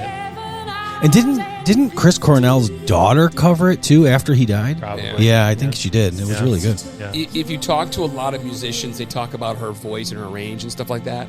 Like that's what separates Sinead O'Connor. But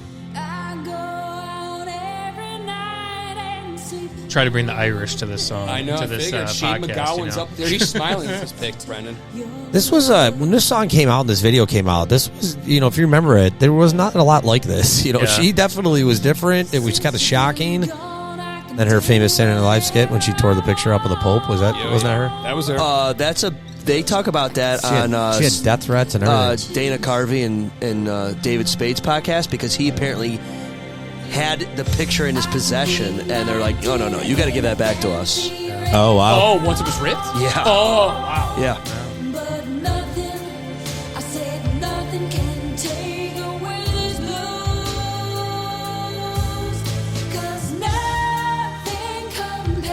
It is quite the video. Just her zoomed in face the Right, entire that's what I time. mean. This was new. I remember Yeah. watching, being like, "This is different."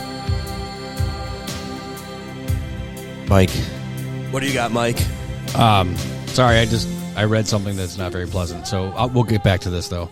I had Blind Melon No Rain. That's a good one. That was one of my favorites. Okay. But I know that someone commented on that, so if you don't want to go there with it, I have a backup. What is the backup? I like my melons, no right? We'll play it real quick. I the listen- little girl in the bumblebee outfit. I listen to this song all the time. Yeah. It's on my playlist and everything. Yeah, for sure. Yeah. The epitome of the '90s. It is. I had a friend, Rob Hamilton, who said, Oh, I know him. This song was our generational song. Oh yeah, absolutely. Of course, this isn't the actual music video, but Yeah, They had to rescue the lead singer. He was about to be charged with drug possession. And I can't remember if it was Italy or some country. With the dude from Creed? No, I don't know if it was that. Before that. Scott Stapp or whatever his name is? They actually Mr. Straight Edge, who turned into a huge drug addict? Oh, yeah. Yeah, they actually had to get him on a plane and get him out of the country. All right, Mike, what's your backup? Well, just... He died young, He right? actually he died of an Heroin? overdose. He died of an overdose, cocaine. That's what says cocaine. Yeah. My backup was Quiet Riot, Round and Round. Or that's Rats. Rat was Round and Round. Quiet Riot, Mental Health. Oh, no. So which one am I doing, Rat? Both, either. They're I thought you were going to say, come on, feel the noise. I love Well, Rat. so then I guess it's not a one-hit wonder, but... Well, no. Quiet Riot was Come On, Feel the Noise. Yeah. Rat was Here, Round and Round. That's Yeah. this song right That's here. a one-hit wonder. Met- yeah, Met- absolutely. yeah. That's a good one. I remember my brother coming home from the Odd with a Rat concert T-shirt, and I remember I had never seen one before, and it was like camouflage, and it was like Rat, and I'm like, who the hell is Rat? This is Rat. Yeah, crazy hairband. Look at these guys. Oh, it's Milton Berle. Isn't that Milton Berle? Yeah. Oh, wow. You guys ever watch the show Botched? Yeah. Once in a while, I'll see clips of it. Dr. Dubrow. Which one is he? The darker-haired one? The tall one. The Okay. tall, Oh, yeah. His brother was Kevin Dubrow, the singer of Quiet Riot. No way. Yeah. Oh, no shit. Yeah, and he OD'd. Oh, really? Yeah. How easy was it to be a hairband guy in the? You literally just had to put like tight pants on and grow your hair out and not be able to sing. Well, Absolutely. I'm and then you screwed could make either way. Then you made a band. Like dress in women's leotards Great with long song. hair, and you could become a rock star. Great song. We missed out, Sean. I know. Unless you were in a hairband, were you? I was Mike, not. now, in a Mike, hairband. I don't know. Wait, you know who was though? Keith Murphy. No, I hope he's listening. Keith Murphy would have been in a great, Yep. a good Irish band right there. But I don't know if I know the song. Michael, hopefully he's feeling better. But Michael Bolton started it as a hairband guy. Oh wow! Yeah, before he got I just into thought the he quiet was side. diagnosed. I with know a You brain don't tumor. you don't know this one? Suck it, Kyle. I know this song. The bang your head part is Yeah. the chorus. Yes. You'll know it when you get to the chorus. So the singer here is his brother's the plastic surgeon on Botched. Oh shit! Really? Yeah. The story with Quiet Riot's "Come On, Feel the Noise." That's a cover. That's not their own song. They were so upset that they wanted them to do a cover. They sucked it. They purposely sucked at singing. What the song are you talking about? "Come On, Feel the Noise." Quiet Riot. Come on, feel the noise. Oh. That's these guys? Yes. And Yeah. not Twisted Sister? No. Twisted Sister. Yeah, no. Plays "We're Not Gonna Take It." I'll give away my age. I had this cassette. Yeah, oh yeah. Where's the chorus line? I don't know this song yet. Is it coming up? Yeah. Okay. And I believe this song, "Mental Health," I think I heard plus this. "Come On, Feel the Noise," was on this album. Yes, You know what I mean? It was. Yeah. And this album. They only had one album, I think. Right. Right here, Kyle.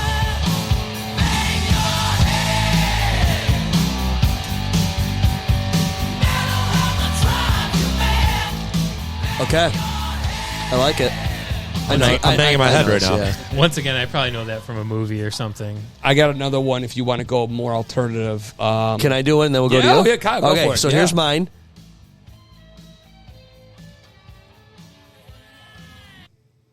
I don't know if I know this one. I don't think I know it either. Oh, we don't promote the ads here. No, we can't do that. It's a long one too. There you go. It's the dude from Reading Rainbow. LeVar Burton.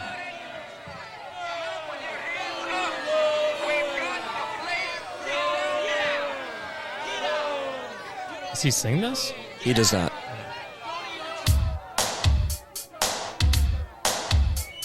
Wow. A little Bobby Brownish sort of. Nobody knows this? I know this I got to song. hear a little bit more. Word up. I know it for sure. Come on, Woody. Once it starts, you'll know it. You'll know it.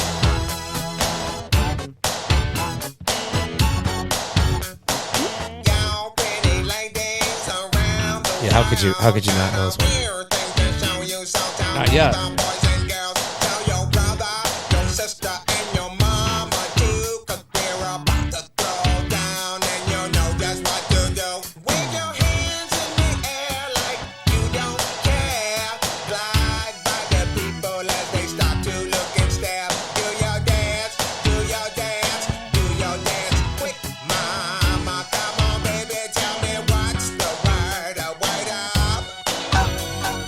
quite the cod piece that guy's rocking. You don't know this, Sean? I don't. I think it's because he was hoping to be the next Michael Jackson, and Michael Jackson just continued to be the next. One-hit wonder. I could be the winner right now. Wow, I've never heard of this guy at all. Yeah, Song, you got my lyrics, vote. Artist.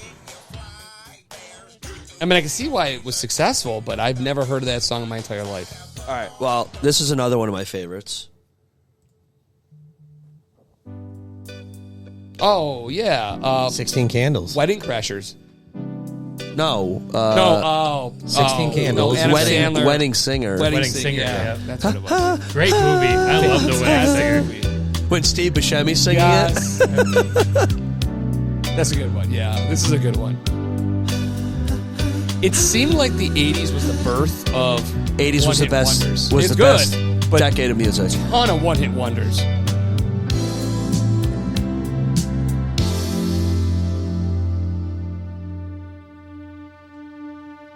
So true, funny how it seems, always in time, but never in line for dreams. Good on these guys. I mean, you hear the first couple of notes, you know exactly what the song is. This is the sound. I think I actually hit tune with that guy. I think it was right on. All right, this is my last one that I'll share for liked. This is a fun one. Night at the Roxbury. I immediately see it. Oh, I broke the window again. Yeah. Sean, you know this one? Absolutely. Woody? Oh, yeah. Okay. I mean, I got the head bob. You can't Yeah. you can't be in the car and not be rocking your head to the right. Ooh. I didn't realize how interesting and beautiful. What is interesting is I didn't realize that this song is this old. Because you're thinking that's like mid-2000s Saturday Night Live, and it looks like this is an 80s video. This is an 80s, I believe it is an 80s song. Late 80s. What about CNC Music Factory? Is that song that was well known? Was that a one-hit wonder, or did they have more than that? CNC Music Factory. You don't remember what I'm talking about? I do.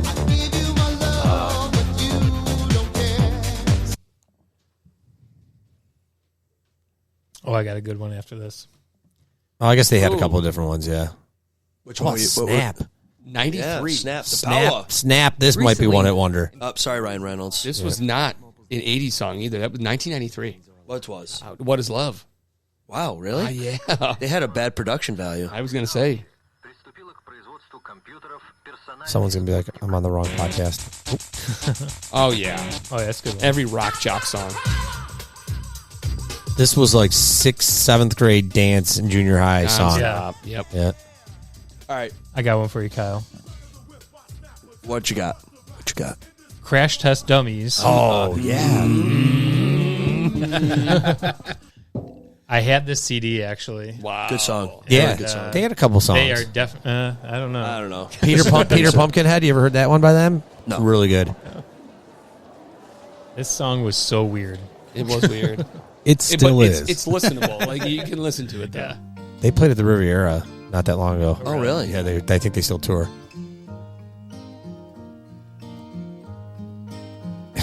This was bizarre. I remember my dad bought me this CD, and I was like, what the hell is this? Wait a minute. He just bought it for you? Well, so he bought me my first CD player. Oh. And so my first CD that I got was Smashing Pumpkins, Melancholy and Infinite Sadness, dual disc. And this is my second one. Wow. Wow. I mean, this got a lot of radio play, though. Oh, yeah. I mean, I don't know why, but yeah. I'll tell you why. This video has 40 million plays. I got one that's going to be a lot more plays for my most hated, And it's only been up for Worst. 5 years. worst one-hit wonder. Sean, you had another one you said. I did. Faith No More Epic. that's a good tune. It's a great tune. And they do a nice cover of Ozzy's War Pigs, Black Sabbath's War Pigs. But this is also a Saturday Night Live alum. They played Saturday Night Live, played Epic. Great tune. Good tune. It's more of a selfish one-hit wonder because I like it so much. But it's really one of the first rock raps.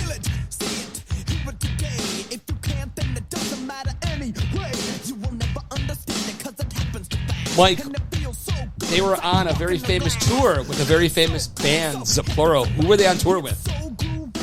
Give me a rough year. 91.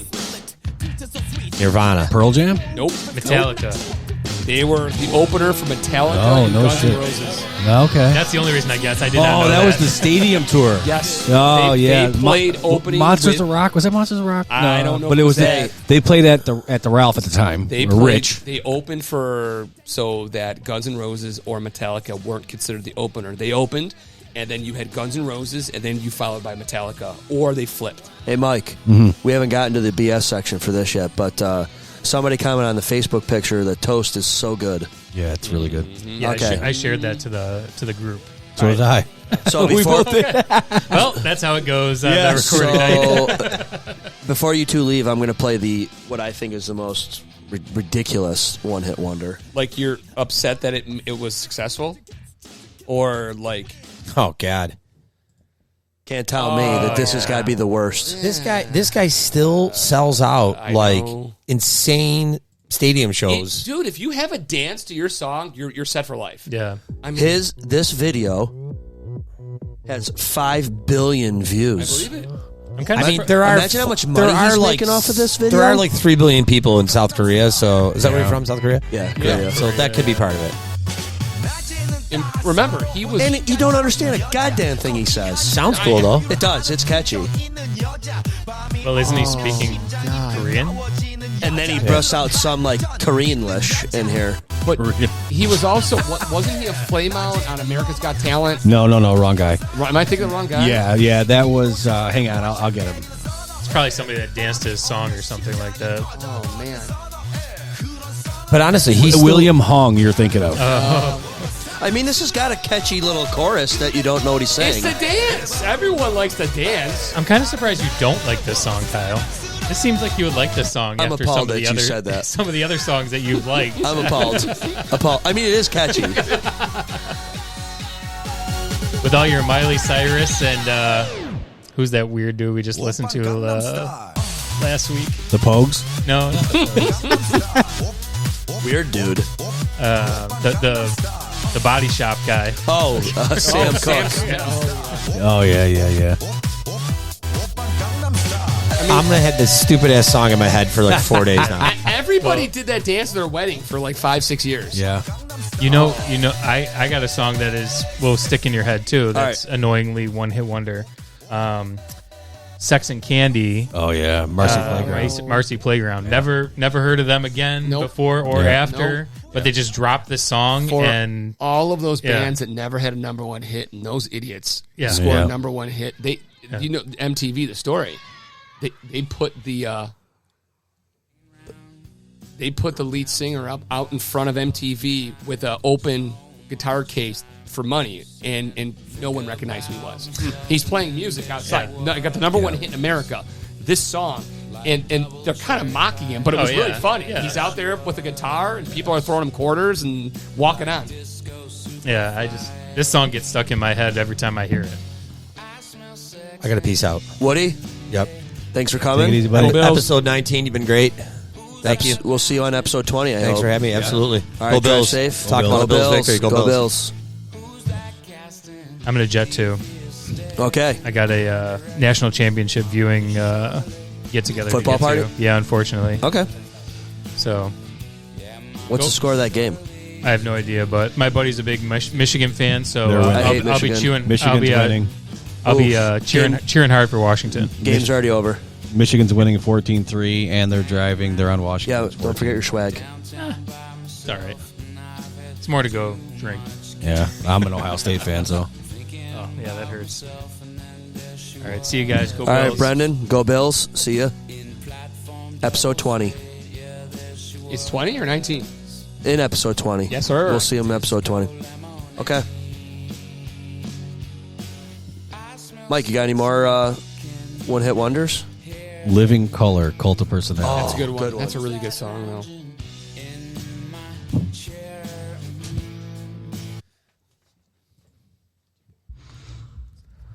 Nope, we don't give him the ads. Nah, I'm good. Take it with you. During the few moments that we have left, we want to talk Who is? I wonder who she is. I don't know, but she looks like a really young Janet Jackson. That's not her, but What if we could Google that?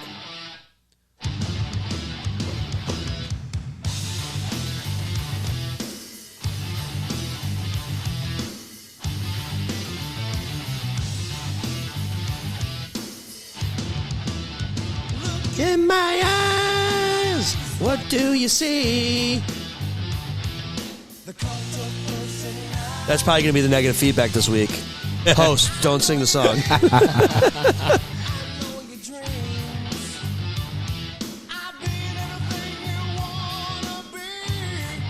Weren't they on? Were they on Living Color? Did Living Color ever do music guests? Yep. no. They did. I don't know if they were on it, but Living Color did. That was an awesome show. That was good. You know who he reminds me of? Mike, do you know the band Seven Dust? Yes. Doesn't he remind you of Lejean? Yes. Yep.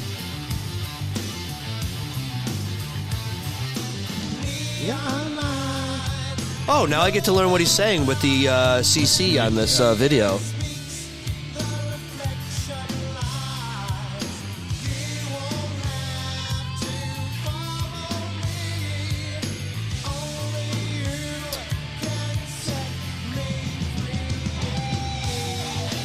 Oh, well.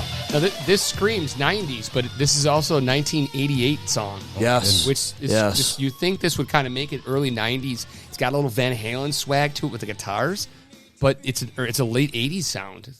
Hey, Mike, what do you got drinking down there tonight? Because we posted on the Facebook, and your partner in crime left. He left, yeah. He left and took the Penelope. Shot.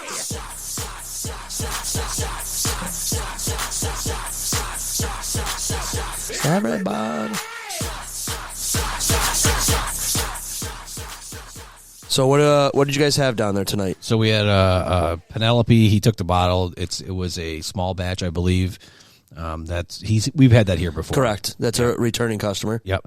I brought tonight some Basil Hayden toast. It's a sweeter bourbon. It's sweeter, you say? It to you two, it would taste like a sweet gasoline. So like a 93 octane without ethanol. Yeah. And then I picked up this On the Rocks. It's called. It has Basil Hayden in it. This one happens to have Basil Hayden in it, and it's a pre-made Manhattan mix. And it's really good. It has all the mixers in it. I prefer the old fashions. Their old fashions that they use are typically made with an Angel's Envy, but it takes that kick out of the booze. If I would have had the old fashioned one, I would have had you two just try a little bit because it's not as bad as drinking it straight. Okay, Professor, can you tell me what are the differences between a Manhattan and an old fashioned are? Well, the old fashioned is going to have like a simple syrup or a muddled sugar, along with any kind of muddled fruit, and then bitters. The Manhattan, I believe, is going to have vermouth in it. I don't typically drink Manhattans, so I think it's going to have a sweet vermouth. I don't know. I prefer the old fashioned. They just didn't have it where I went. Sean, you've heard of vermouth, right? Oh, yeah. I have too. Do you know what the hell it is? No. Neither do I. I don't even know what a Manhattan is or anything he said. What are bitters? So bitters, it's a tiny little bottle. He's a character from South Park. Yeah. And all it does is it adds a little bit of flavor to it, and it takes the kick away, in my opinion. Oh, I might like bitters then. Well, I have some at home. I have some orange bitters, and I have some sweetened, what I just call it, the sugar water, simple syrup. Simple syrup. Yeah, I have some of that at home. I could. Wow. Next time you're drinking, I could try one. Well, here's the thing. It would be kind of like how I drink my coffee, because I'll go up to Tim Hortons. If I got to get straight coffee, it's go through the drive-through, 2 creams, 26 sugars. They laugh, but that's how I take my coffee. Triple? I'm a double guy. What are you? Quadruple. No, I'm serious. Is that what you I order? Asked for 12 packets. Do you drink coffee every day? No, God, no. No, I really don't. But I never drink coffee. I rarely do. I'll do. I drink tea, but I'll do cappuccino once in a while because I don't need to add anything. But no, not really. But if I have to have coffee, I'll be that guy who's just pouring for 1,000, 2 1,000, as the sugar pours in and the level of the coffee. Does coffee to you taste like watered down mud? Nope. No, I'm fine with it. I mean, I hate it. But I can't drink if it does not have 12 to 14 sugars. It's a waste of a drink for me. It's beer. That's what it is. It's beer. That's all it is. I can't drink beer. I can't drink coffee unless it's got 18 sugars in it. And at that point, it's not coffee. No, I don't care what it is. It works Cappuccino me. for sure. You know what you would like when you go to the Quick Fill at Colvin and Egger, and you go in there with that cappuccino machine, get the French vanilla. That stuff is delicious because it's all sugar. I've got standards, Kyle. It's got to be. Oh, geez. Now you have standards. Francos. I can't go anything like Starbucks. Yeah, I'm at a Tim Hortons. We do love Starbucks in our house. And then you'll know if I order it. I always go to the ladies up there or the gentleman whoever's serving you at Starbucks. I say, I need the sweetest drink you have, and you can't make it too sweet. And Dunkin' Donuts, I'll say the same thing to them, and they do a nice job with it. But I dare them to make it as sweet as possible. Wow. Okay. Yes, sir. All right. So, Kyle, you don't drink beer, or you do drink beer? Occasionally I'll have a beer. You don't drink coffee. I do not drink coffee. You don't drink hard alcohol. No, I do not. I'm concerned. What do you drink? Water. And water. Oh, you don't drink pop. I know you don't drink pop. Ginger ale. Yeah, but not that often anymore. I don't know. I'll put a little electrolyte powder in my water, and that's about it every day. Okay. Ginger ale on a special occasion. Because we're the alcohol brothers here in terms of we've got you. You got to get a ride home. Like we don't like our alcohol as. Yeah, I'm the natural DD. You don't have to we don't have to pick keys out of a fishbowl to see who's driving. This is why I love the location of our recording. Somebody commented on my post, how do you get out of there? I go, that was my sister. I walk out very carefully, and I live 3 doors down. So there's no commute for him. Yeah. No. Let's go back to the Zod Bills page for a second. If somebody doesn't know who this is, let's see I know here. the name. Let's see if you know. Relax, don't do it. It's kind of every single. Also from The Wedding Singer. Yep. A little small bit in that movie. It's another one of those opening 10 seconds. You know exactly what the song is. Yeah, I wish it would play. Oh, it's one of these music videos. Finally. He looks like Freddie Mercury. A little bit. Or the Village People. Yeah, Ooh. you got both. Were they a one-hit wonder? Village People, YMCA? So. No, they had a couple of hits.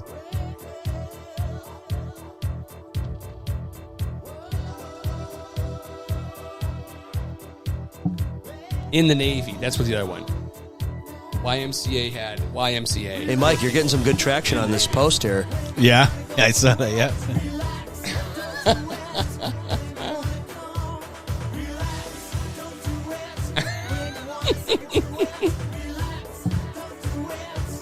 Do we know Kevin Hudson? I do. Okay, I was going to say. Yeah. He, once upon a time, he was my boss. Okay. And then he left to become an agent because I work for an insurance company. Yeah. And now I have his spot. Oh, okay. I was promoted into his spot when he left. Hey, you know what? Let's pause this for a second. Wife. The recording's paused? No. Oh. What is your favorite one-hit wonder ever?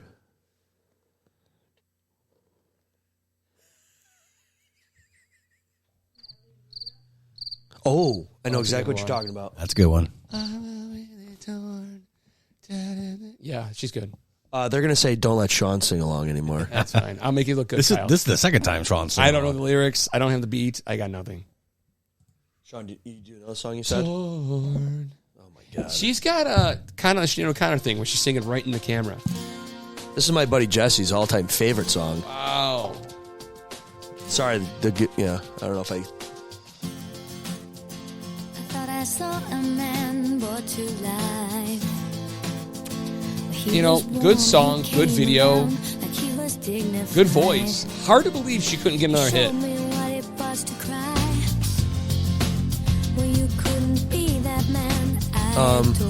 Is Meredith Brooke? No, is that her name? Yep. No, Fiona Apple. Did she have more than one besides Criminal? She did a or really Bitch good or whatever cover of she the sang? Beatles. Yeah, she did a really good cover of a Beatles song. But does a cover count? I know. It's what sells. I mean, that's what it comes down to.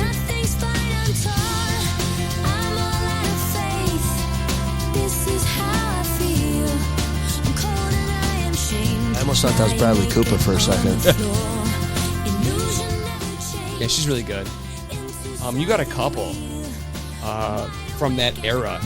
Natalie Imbruglia. You've got... Who was that dude that came in? Yeah, Fiona Apple. You've got Meredith Brooks. Lisa Loeb. Does she have more than one? Yeah, she had the one. Isn't she got her own Sirius channel? She's on Progressive or like...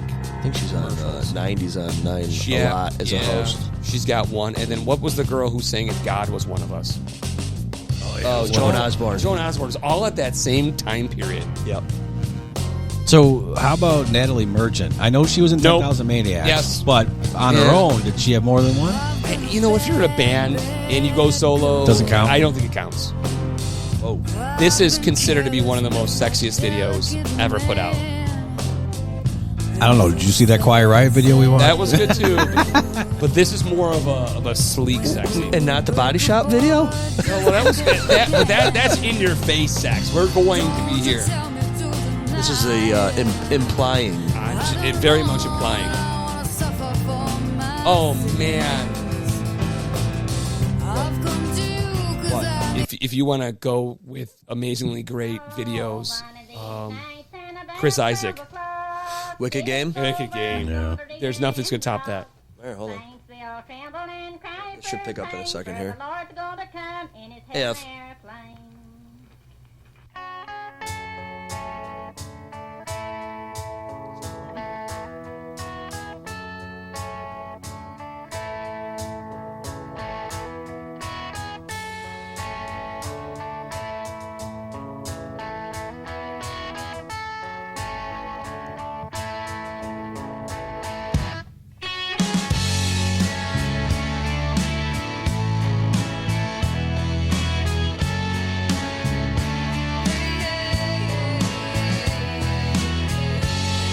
That little bit there reminded me of Jewel.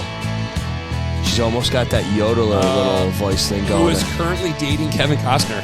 Yeah, I saw that. What? Have you guys ever watched Alaska: The Final Frontier? Wait a minute. Isn't Kevin Costner probably like 20 years her senior? I don't know. No, I don't think so. I think they're pretty close in age, but maybe he's older, definitely older. But he got divorced about a little less than a year ago. Yeah, I may not even be official yet. Have you ever watched the Alaska Final Frontier shows on Discovery and stuff? The reason why I ask you that is because the main characters on that are Jules' family. Oh. Her father, her brother. Oh, no kidding. Yep. She's actually been on the show a few times. Yeah, 20 years separates the two of them. 19, technically. Oh, I was that close. Jules 50, he's 68. Dang. Yeah. All right. So is this the ultimate one-hit wonder? No.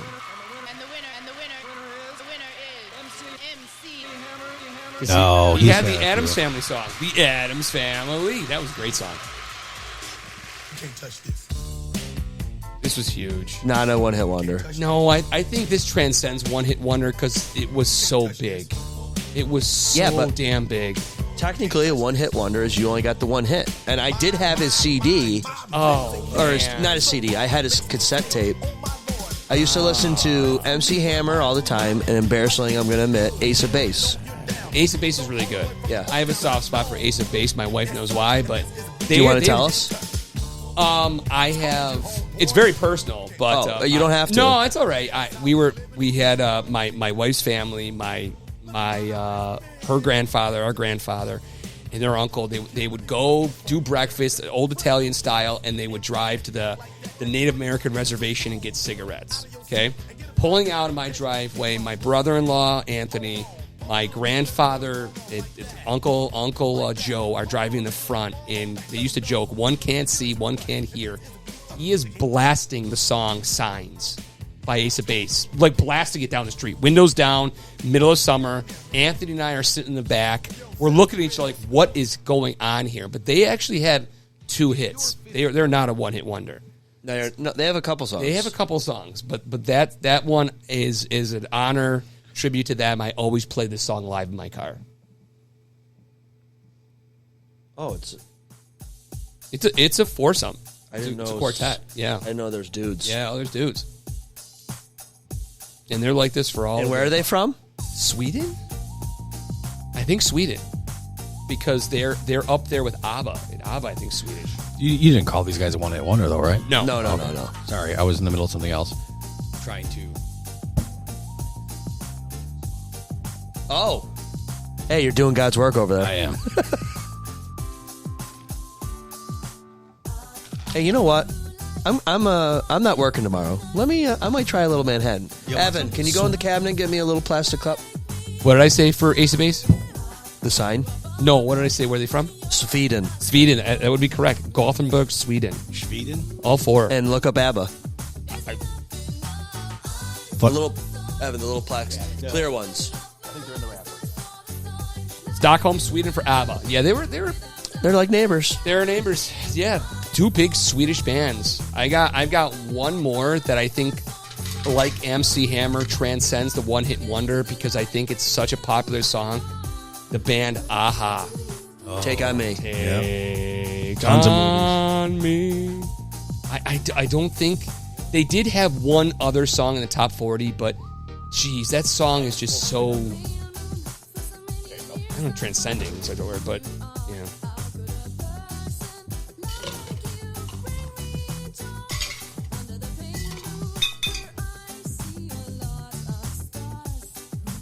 All right, folks. I'm waiting for my Manhattan here on live TV. Ooh, You're not working tomorrow. I'm not working. That's tomorrow. I'm not working tomorrow. Drink. Give it a sec. Let the ice set for a minute. Okay, we'll give it a couple minutes. This guy's a professional here.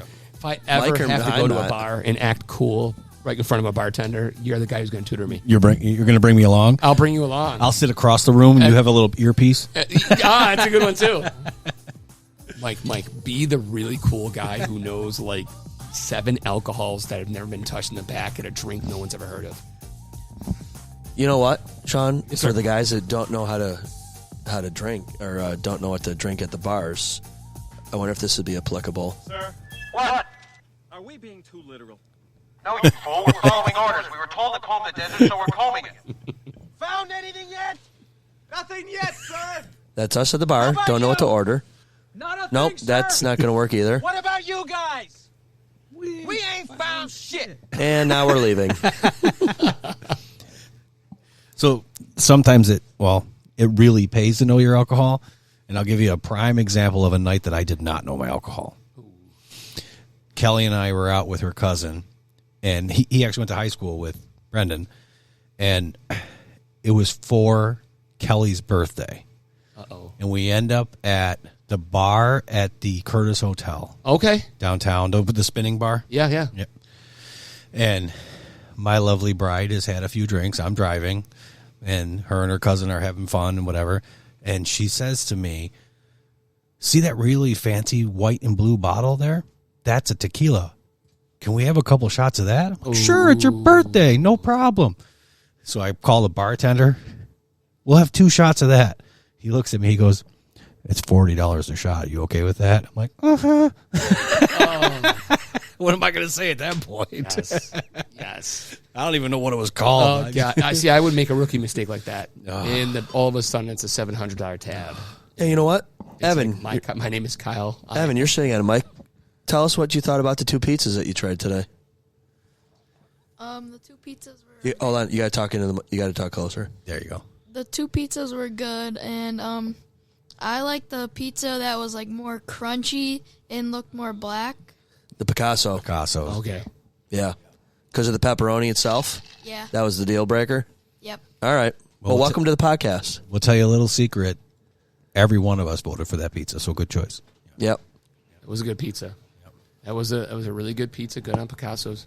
You brought it. So, son, you said you got to bail soon? I got to bail. Okay, hold on. So, that being said, I usually play this earlier in the bit, but trains coming back to Buffalo. Coming to Orchard Park. Coming to Orchard Park. Big Bills playoffs. Mafia. If you're out there, Bills Mafia, we need your support. I think the Bills would love to have you out there. I know we're going to be out there in force. We're going to take over the stadium like we took over Miami, and go Bills. Bring home a playoff victory. Let's move on to round 2. Real quick before you leave, and you said Bills Mafia, and I apologize because this has been a very upbeat episode. I have to kind of bring it down just for 1 second.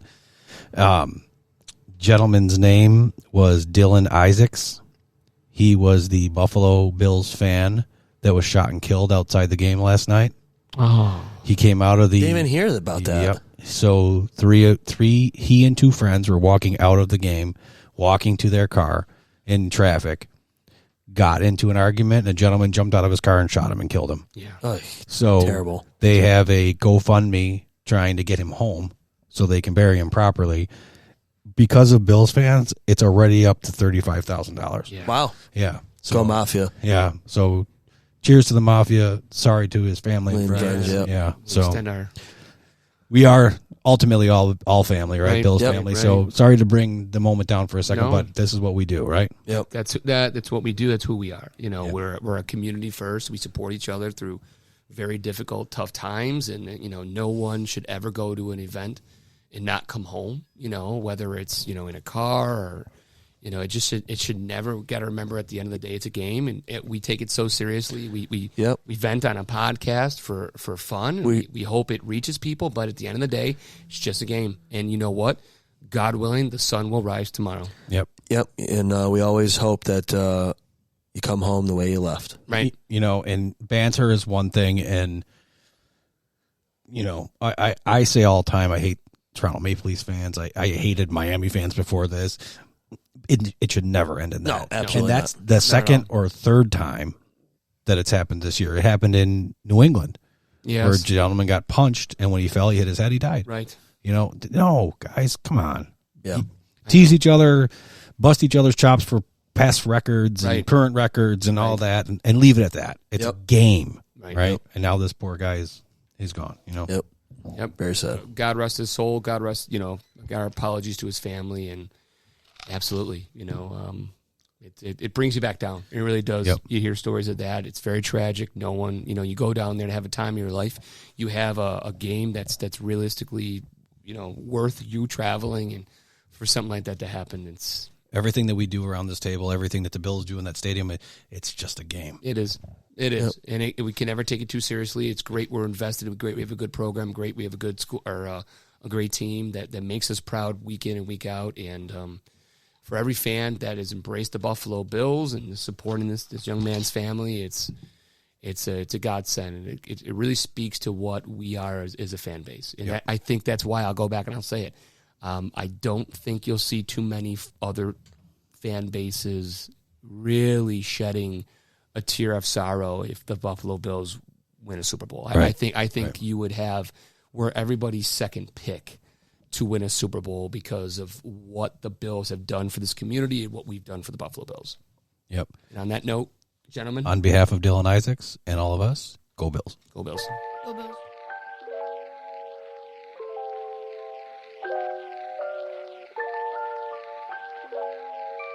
Zob Bills Podcast is a presentation of Kmart Productions, sponsored by Does It Chiropractic and Empire Towing and Recovery. Thank you for listening, and if you haven't, please follow, rate, review the show. It helps with the algorithm. Zob Bills is executively produced by me, Kyle. Executive sound engineering by yours truly, also me. All artwork executively produced by Avery and Mark Rochon. What the heck is this? All music and lighting executively produced by Kyle. That's more like it. Ladies and gentlemen, thank you for coming. Please drive carefully and arrive home safely. Good night. Yeah, baby. Yeah.